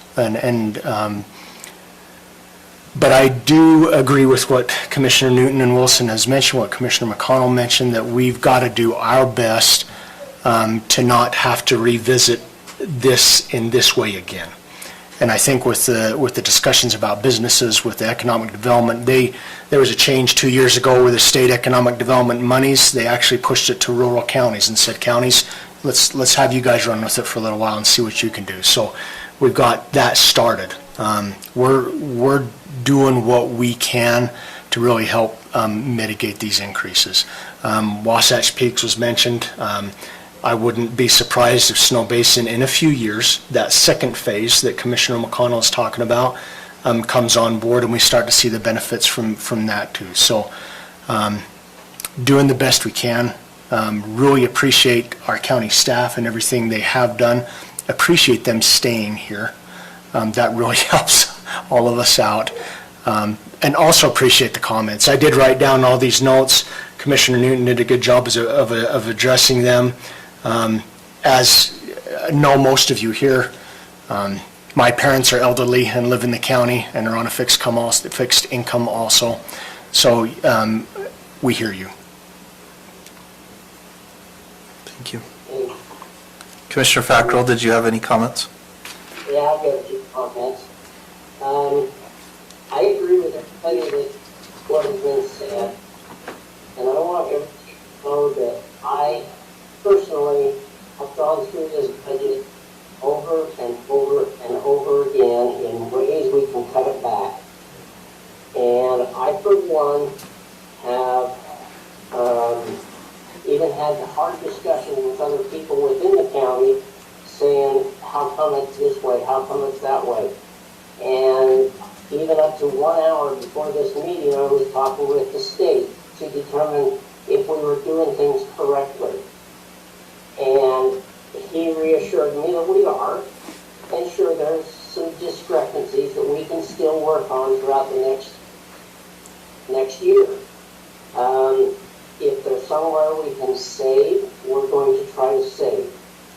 If there's somewhere we have to spend because of an emergency or need, then we may have to take from the rainy day fund.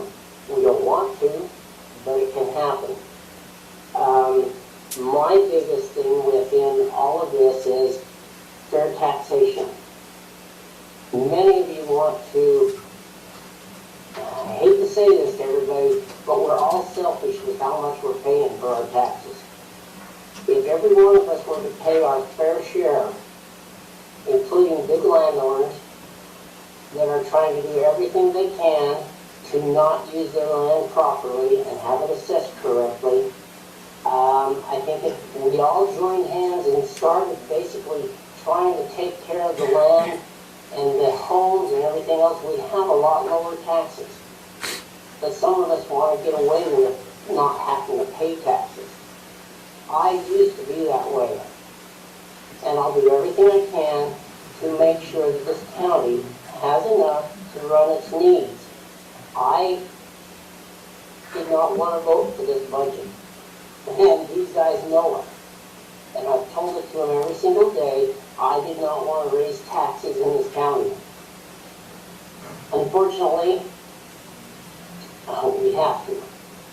But that does not mean that we're going to raise them. And it goes back to what Mike was saying. If other revenues started coming in, our budget is fixed. We're not going over that amount for this next year. If we have more income come in by people using the businesses that are in this county, so that way they're not making $0 for the year or negative, if people would start using these facilities such as Morgan Cafe. I never went to Morgan Cafe until a month or two ago. They got pretty good food. Sure, it's not in the best location, but how many of you have been to some of these businesses within the county and supported them? Because every time you go there, the sales taxes that we receive from them comes back to us. Not all of it, but the majority does. And there's times, I used to never buy gas in this town because it's so cotton picking higher than everywhere else. Yeah, I still buy gas. If I'm not on the other side of the valley, I'll buy it. And I'm here in Morgan County and I buy it from Morgan County. And as far as economic development goes, I want to tell everybody that we are working our heads off to bring out economic development to this party, or this county. And people that are fighting against that economic development have not been to any of the meetings, have not even listened in on any of the meetings that are in economic development, tourism, and even talk to the businesses around this town. I am, for one, I am over I'm over both of those areas, economic development along with Mike Newton, and I'm trying my hardest to keep raising money from these other areas because my taxes went up just like everybody else's. And I am one to, I think we need to start not just supporting our own businesses, but we need to all work together. Now, if Wasatch Peak's wanting to come up with $2.95 million for us all this year, then the rest of us don't have to pay taxes. But you know what? That's not fair. That's not fair to all of us. we all need to pay our fair share. They're going to be paying their fair share. I just want all of us to remember, let's work together at trying to get these taxes in control. And remember, we're only going up on a $500,000 house, $50, $57. Yeah, that's a lot to me. I'm on fixed income too. Just like a lot of people in this county are. And yeah, I keep thinking every day, do I want to sell my house? Yeah, there's times. But I would like living in Morgan County. And so if you'd like to have another scenario brought to you, to anybody that is interested, Scott Olson, one of our members of our community, went and did some research on our taxation and how much we have raised our taxes in the last 10 years. And in that, he basically said, the school district has raised their taxes 107% since 2011. The total general fund has gone up 59%. That's a lot. That's not all us. The other entities have all gone up. Everything else has gone up 123%. I was looking at a bill that came in the other day that went from $96,000 to for our fire, the fire that we had at the county building, and not just that, but other events that have happened in the county. But our insurance for this county went up almost $40,000, $45,000 this year alone. Because we had, I don't know if it's because we have claims, but within the Utah County's insurance program, everybody shares in the cost of all these things that happen in the county. So if we can somehow mitigate some of that stuff, it would be great. And I know everybody's getting bored with me, but I can tell you a lot for now. And I just hope somebody will come and talk to me. Where does the money go? You're welcome to look at it. I'm willing to show you. And that's about it right now. Thank you, Commissioner Fackrell. If there are no more comments, we will ask for a motion to approve the resolution for the 2022 budget. Stacy, do we have a resolution number on that? It's right on the front page. CR 21-15. 21-15, okay. Okay. Where are you looking at? It's in the packet. I was looking at this paper, and the number's not on this paper. But this is the motion. Did you want a public hearing already?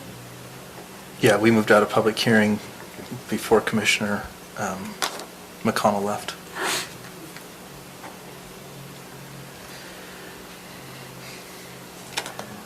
I move that we adopt the resolution CR-21-15, a resolution adopting the 2022 fiscal year county budget. I'll second it. Okay, we have a motion to approve the 2022 fiscal year county budget by Commissioner Wilson and a second by Commissioner Fackrell. Any comments on the motion? All those in favor? Aye. Aye. Aye. Motion passes. Actually, where this is, I apologize, this is we need to have a roll call vote, so I'm going to go ahead and do that. Commissioner McConnell is not here. I vote aye. Commissioner Wilson? Aye. Commissioner Anderson? Aye. And Commissioner Fackrell? Aye. Thank you.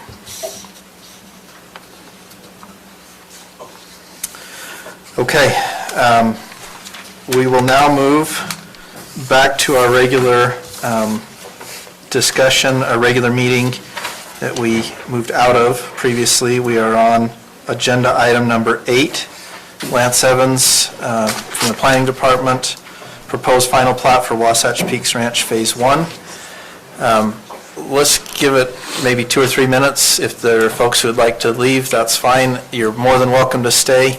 As Commissioner Wilson noted, we typically have a couple of members of the public that come to all our meetings. We love when there's more than that, so you're welcome to stay and listen.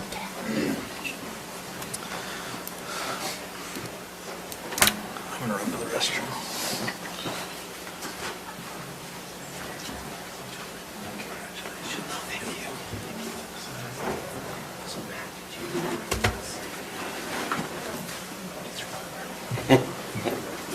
Yes, I was worried he'd. that was me. I was worried he'd claim it. Well, I was thinking, we always bring the sweet stuff. Why is he congratulating?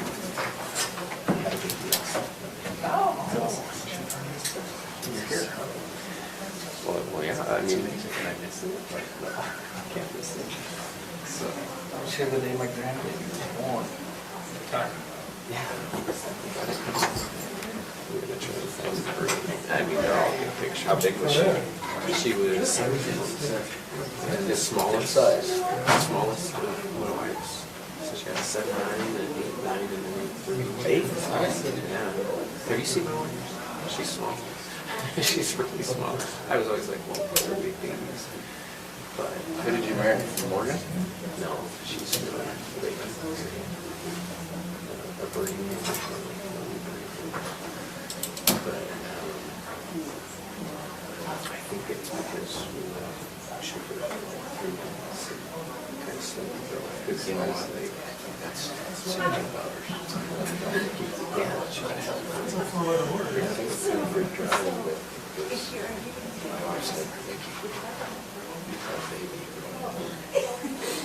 Go ahead and she's still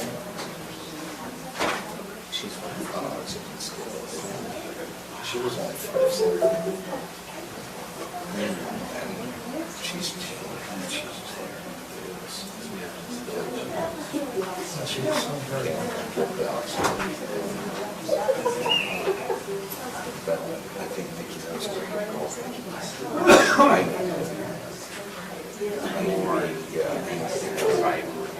don't worry. Don't worry if I as soon as you start nursing, it goes like that. What a cutie. Oh, yeah, look at there. That's all my 300. Really? And so, that's awesome. Yeah. What's her name?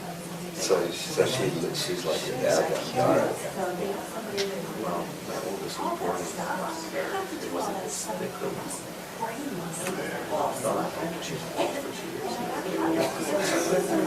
guess it could be a repeat, but this one looks like the third state. Oh, that's awesome.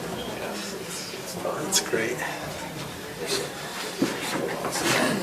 I can't even, I've only held her once with my husband. He's got a, he's definitely careful.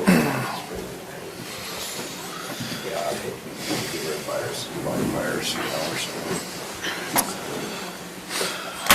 Okay, let's go ahead and reconvene. Mr. Evans, you want to start with the staff presentation? Sure. Thank you. Are we going to be able to see the piece of Bowman property on here while we're doing this? Where it's not adjacent, I don't know if we will. Well, I think we might. Let's ask. There was a question if the Bowman property is visible in these documents. I know it's not directly adjacent to this section, so it may not be visible. So, the Bowman property is about a quarter mile south of the south end of this property here. Okay. So, the furthest most south lot you can see there at the very bottom of the page, it's about a quarter mile to the south. Well, when Ed gets up there, I'll make him address it a little bit. Well, this is the final plat for Wasatch Peaks Ranch, Phase 1. It is 183 acres, located just west of Peterson, as you're all well aware, I'm sure. The proposal is for 50 lots, 3 parcels, 4 open space parcels. The preliminary plat was approved by you on November 9th. And the final plat was submitted, it's been reviewed. The staff is recommending, in the case of a final plat, it does not go to the planning commission, it comes directly to the county commission. Staff has reviewed it and feels that it meets the code sufficiently to be approved and all the elements therein. It does meet the subdivision ordinance, the future land use map of the area. It complies with the Morgan County General Plan, zoning regulations, and WPR, Wasatch Beach Ranch Development Agreement. The developer is going to install and is installing the requisite infrastructure, including roadways and et cetera, utilities and such. And there are some conditions of approval that we want to, that are in the staff report that I need to amend a little bit. You have 3 conditions of the staff report in front of you. What we need to include is that the number 1, that I'll just read the 3 conditions, or 4 conditions. Number 1, that all the county engineers, and we need to add, and surveyor comments be addressed prior to recordation. That all outsourced consultant fees are paid prior to recordation to the final plat. That all other local, state, and federal laws are adhered to.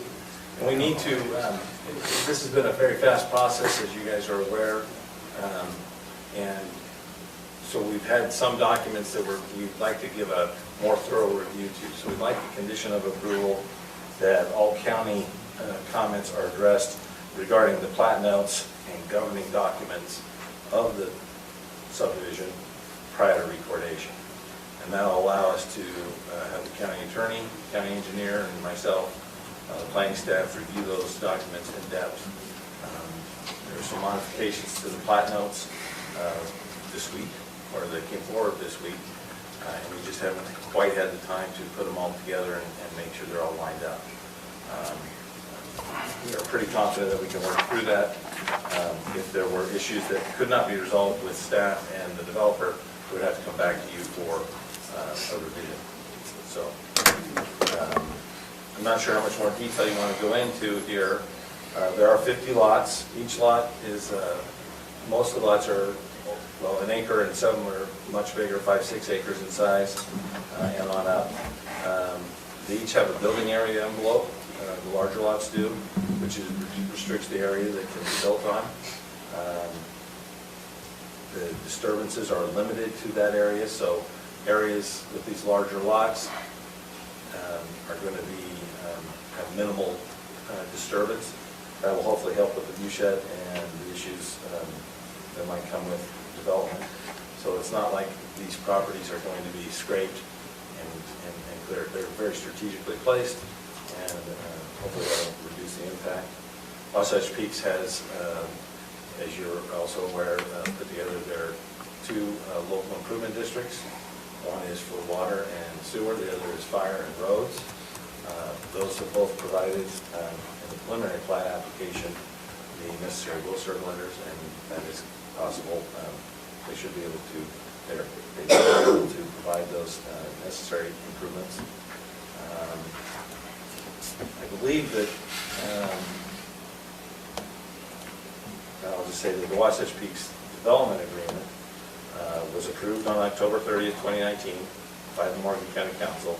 The final plat is consistent with the uses and layout as required in the development agreement and the applicable Morgan County subdivision standards. And when we're looking at the final plat, it meets all the criteria, which are a lot of specific ones. Rather than walk through each one of those requirements, I will just note, I think it comes back to condition of approval number 4 that I'm recommending, that because we need to have the articles of incorporation and bylaws all verified and added to them, make sure that the plat notes and those elements, those documents are adequately addressed. Lance, can you repeat that condition number 4 for me again? I tried to write it down, but my hand wasn't fast enough. People are just saying stuff. We do that to you all the time, don't we? The language I'm proposing is, number 4, is that all county comments be satisfactorily addressed on the plat notes and governing documents prior to recordation. Are you going to rewrite the staff report and resubmit it to us so that we can include it? Sure. You would love I'd be happy to. Well, Okay, that extra note- all county comments be satisfactorily addressed on The plat notes? the plat notes. Oh, you should say the revised plat notes, how about that? Okay. Prior to recordation. On the revised plat And notes governing documents. and governing documents prior to, okay.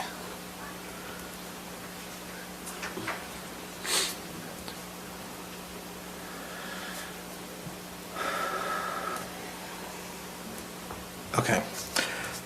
Before we go any further, I want to, just for the education of the public, I want to talk very briefly about the difference in the types of decisions that the county commission makes, and that is between legislative and administrative.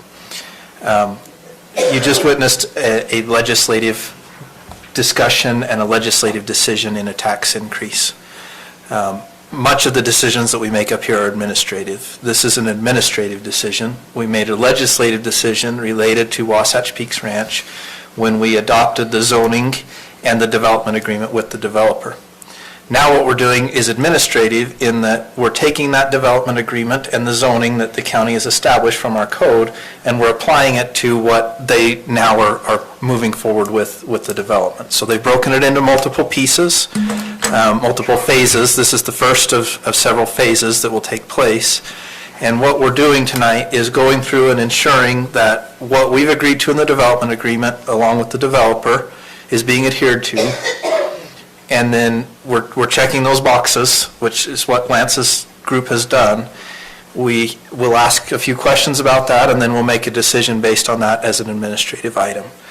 And the reason that that's important to differentiate is because administrative items, as they relate to land use, are items that we're required to move forward with and approve, provided that they check all the boxes, okay? So this isn't a discussion of whether or not Wasatch Peaks should do this. We've already agreed to that.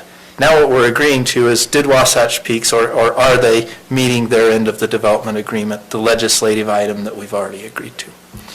So just wanted to make that distinction. Much of the land use stuff that Lance brings before us is administrative in nature, but things like rezones and those types of things are legislative, and there's more discretion for the county commission in those items than there is in an administrative item. Can I Okay. add just a little? Yes. So one thing that's really helpful is if you look on the agendas, any action items that don't require a public hearing are administrative, and everything that requires a public hearing is legislative. So if you're confused on which is which, if the public has the ability to comment during a public hearing, then it would be legislative. Thank you. That's a great way to look at it, and hopefully if you, we do broadcast all of these meetings on YouTube. They're live, so we encourage you to subscribe to that and look in. I watch the number of people who watch our videos, and it's usually around 30 or 40, which is a little discouraging. I think there's probably more people in our community that would like to know what's going on, but perhaps don't have the time or don't know that it's available to them at home. Now, some of these meetings are very riveting, I get that. So maybe you don't want to see that, 5 hours of us discussing administrative items can get a little old, but it's out there for you if you want to be informed and involved. Okay, Lance, do you have anything else to cover before we turn it over to the applicant to cover their portion? I can go into more detail if you'd like, but I think hearing from the applicant, then maybe.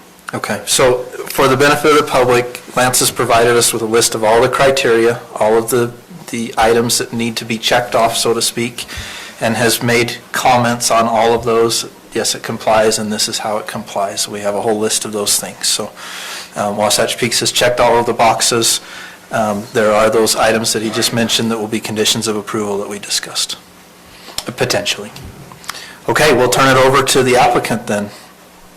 Commissioner Newton? Yes, sorry, Commissioner Fackrell. Make a comment for Lance, that you might want to go through the document and make sure that you change things from county council to county commission, because the document is full of it. Thank you. Just one note is, the county council approved the development agreement, so that's why it still says that. Okay. It was after that time that it was changed to a commission. So there's at least one in there that I left in on purpose. So we're a year into being a commission. We were a council prior, and I spent 2 years on the council now. And it's taken me all of a year to start calling it a commission instead of a council, but then when we refer back to it, it messes me up again. So anyway, thank you, Commissioner Fackrell. Okay, Wasatch Peaks. Great. Good evening, Ed Schultz, Wasatch Peaks Ranch. Thank you for having this hearing, conducting this hearing this evening. Again, as I said last time, we're excited to be here. This has been a long process. As Lance mentioned, it was 2019 that we approved the DA and really started the ball rolling, though a number of us had been here for a couple of years prior to that, working on the background.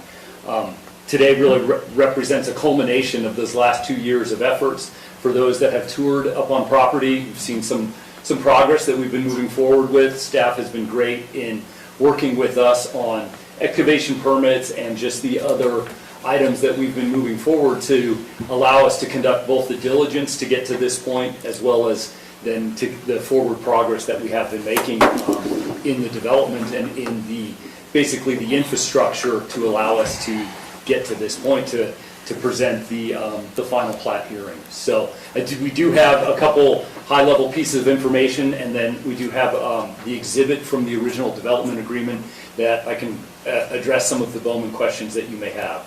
So if you want to pull up the original exhibit. So from the original development agreement, we had to classify the developed areas into 7 parts, 7 different designated zones, and then in the table on the left side, we designated unit counts by those 7 different development areas.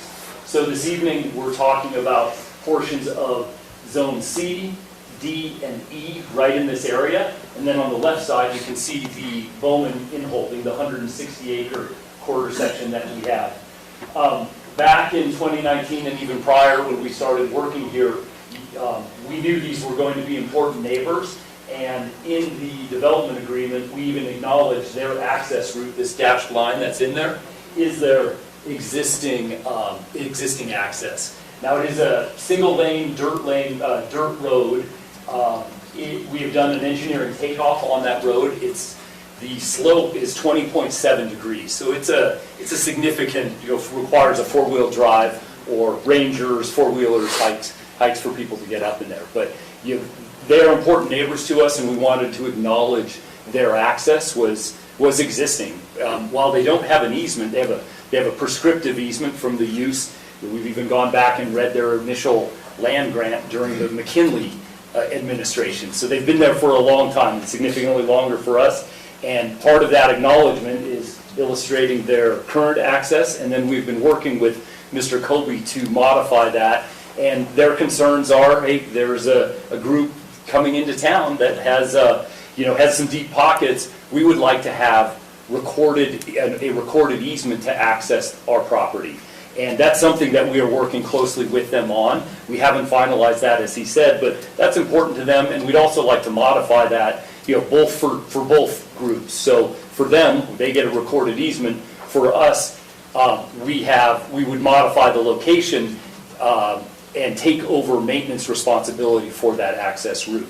That modification would include bringing the slope down to about 15%, so they have better access there. We would gravel it. Currently, every spring, everyone knows the mud we get around here, they have to run a piece of equipment down that and modify those drainages that have formed from the spring runoff. So while we've intended to finalize that access, it's been a busy year, and unfortunately, that one got pushed to the shelf. But we'll take a renewed focus on that with Mr. Colby and the Bowman family. Other questions that I can answer, both from comments earlier this evening, from the plat that we've presented. I think stepping back, important to note, about 180 acres of this plat is, of the 3 areas in the final plat that we're bringing here represents the properties, the 50 lots. Everything else is either open space or parcels of the 480 acres that we're looking for entitlements for this evening. And then as Lance mentioned, our utility district, our road and fire districts are in place. We have those recorded with the state, and then have been approved through the state. We have those, started that process early in the year here. Those will be providing, again, private utilities, the cost of which will be borne by us and by our future residents, and that goes for the roads. And that was an important part early on, is that there would be no costs to the county other than a significant amount of time from staff that we have been utilizing in producing this application. Any questions for Ed or Wasatch Peaks? Well, Blaine mentioned earlier that you might be wanting to pay the taxes for the county. I think I stepped out for that one, but we are looking to contribute as much as we can, and I think why we're all racing, and some of the conditions that Lance has recommended, is because we're racing too. This is an accelerated and compressed time frame for everybody.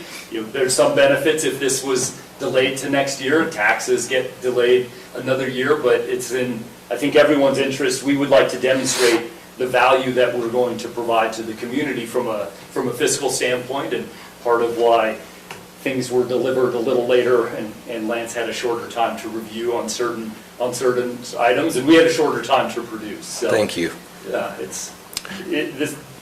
I think it's a win-win situation. We continue to believe in Morgan County and the value that we can bring to the county, while acknowledging the change and the change that we represent.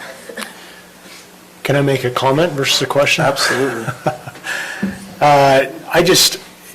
My career's engineering, and in 2019, fall of 2019, I came as a public resident, and they gave each of us 3 minutes to make comments. I had a list of comments where I couldn't get through them all, and I was talking pretty fast, and I was listing anything from geotech to geology to water shares to sewer to water to roads to private versus public. I was just hitting everything as best as I could. And the reason why is because of the experience I had in my career of these resort communities, and all the way from Driggs, Idaho down to southern Utah, saying, hey, we got this great idea, let's see if it'll work. And the concern is that somebody would come in and say, we've got a great idea, let's see if it works, and then they leave, and what we're left with. I've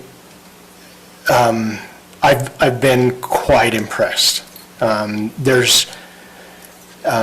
guess the best way I could put it is, if there's a high purchase for a property of this large scale, they're definitely making sure their interests are protected. To drive up on that road and see the effort and amount of, whether it's testing, whether it's design, whether it's stormwater, whatever you want to deal with in this development, I've been quite impressed. I wish we had the money and backing to be able to do the same with our county roads, but we don't.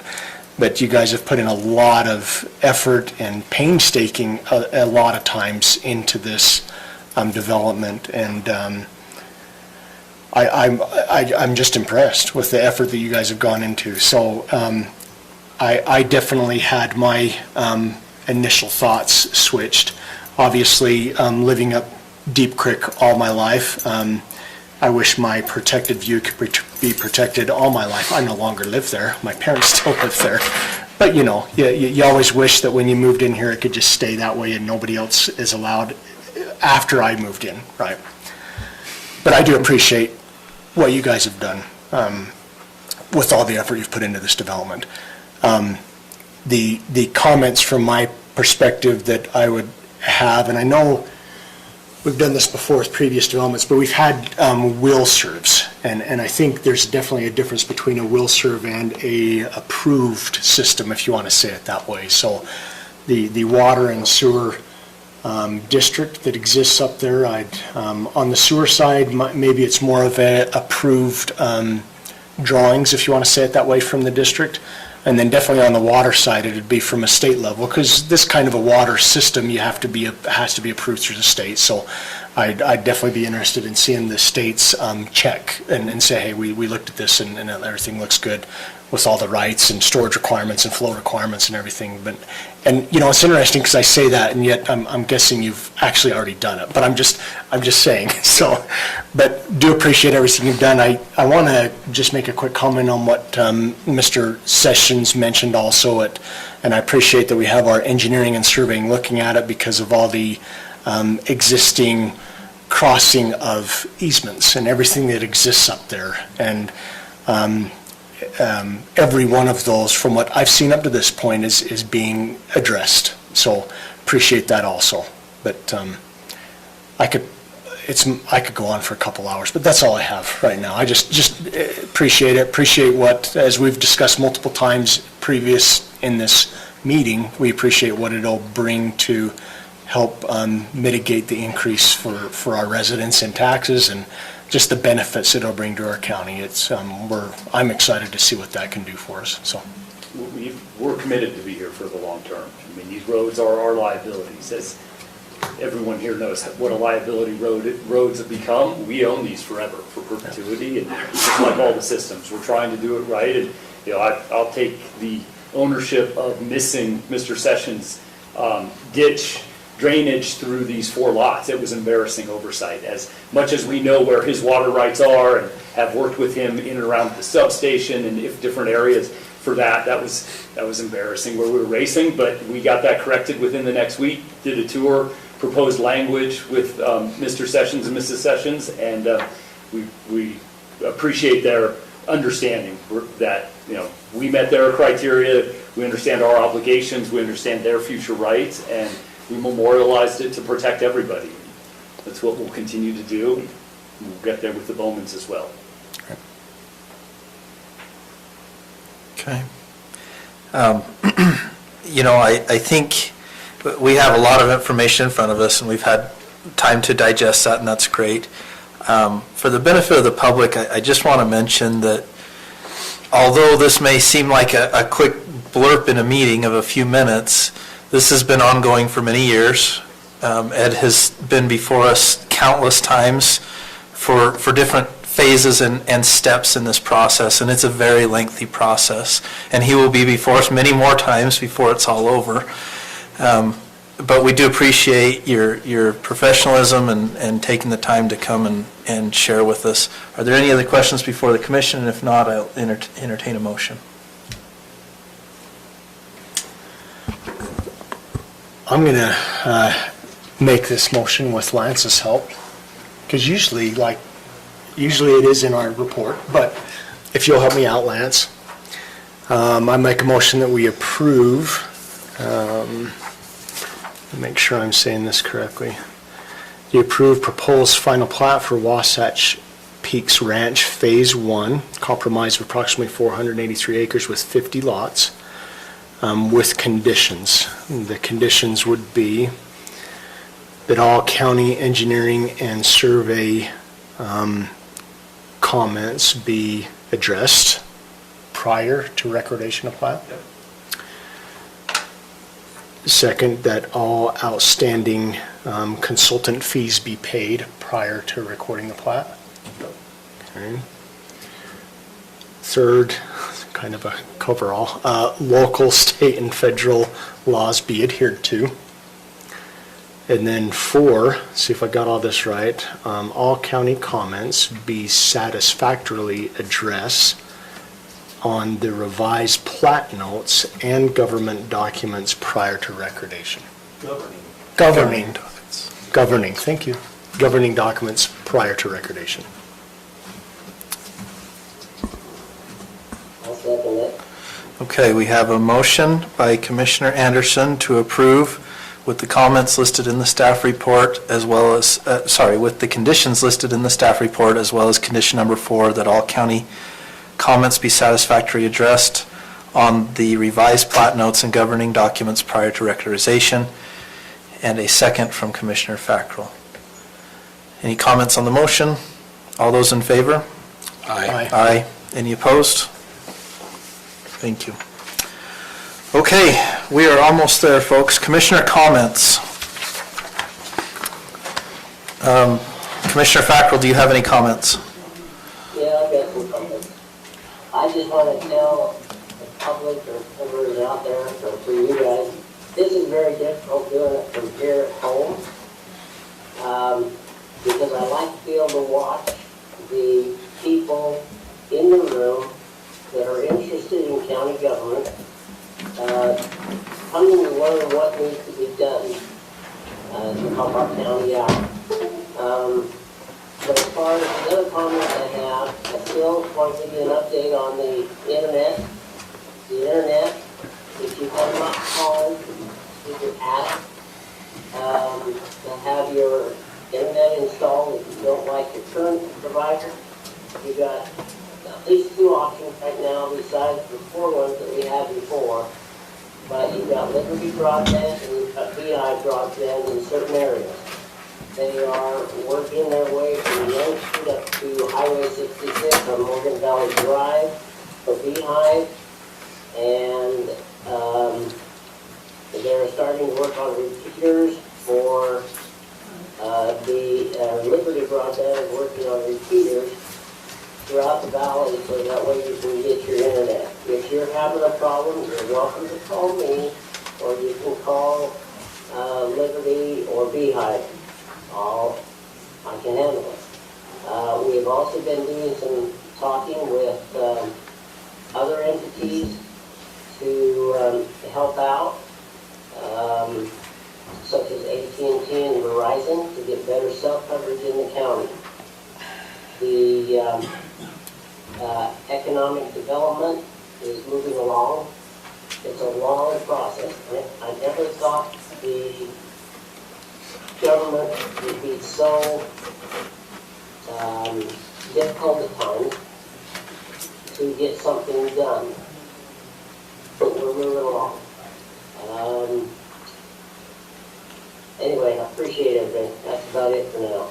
Thank you, Commissioner Fackrell. Commissioner Anderson? No, I'm good. Okay. Commissioner Wilson? I don't have anything. Okay, I just had one comment, and that is, just wanted to thank the Chamber of Commerce for their annual event that they put on Saturday. We had the Hometown Christmas event. They held their annual Festival of Trees, raising funds for families in need in the community. My understanding was that was a great success, and really appreciate the folks involved in the Chamber for volunteering their time and efforts to do that. It's a great thing for the community, and we appreciate it. Commissioner Wilson, would you like to make a motion? I'll make a motion that we adjourn. We have a motion to adjourn. All those in favor? Aye. Aye. Thank you. Sorry, not to call you out on that.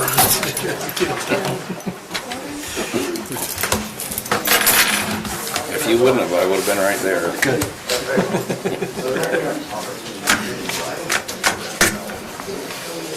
Shake hands, say thank you.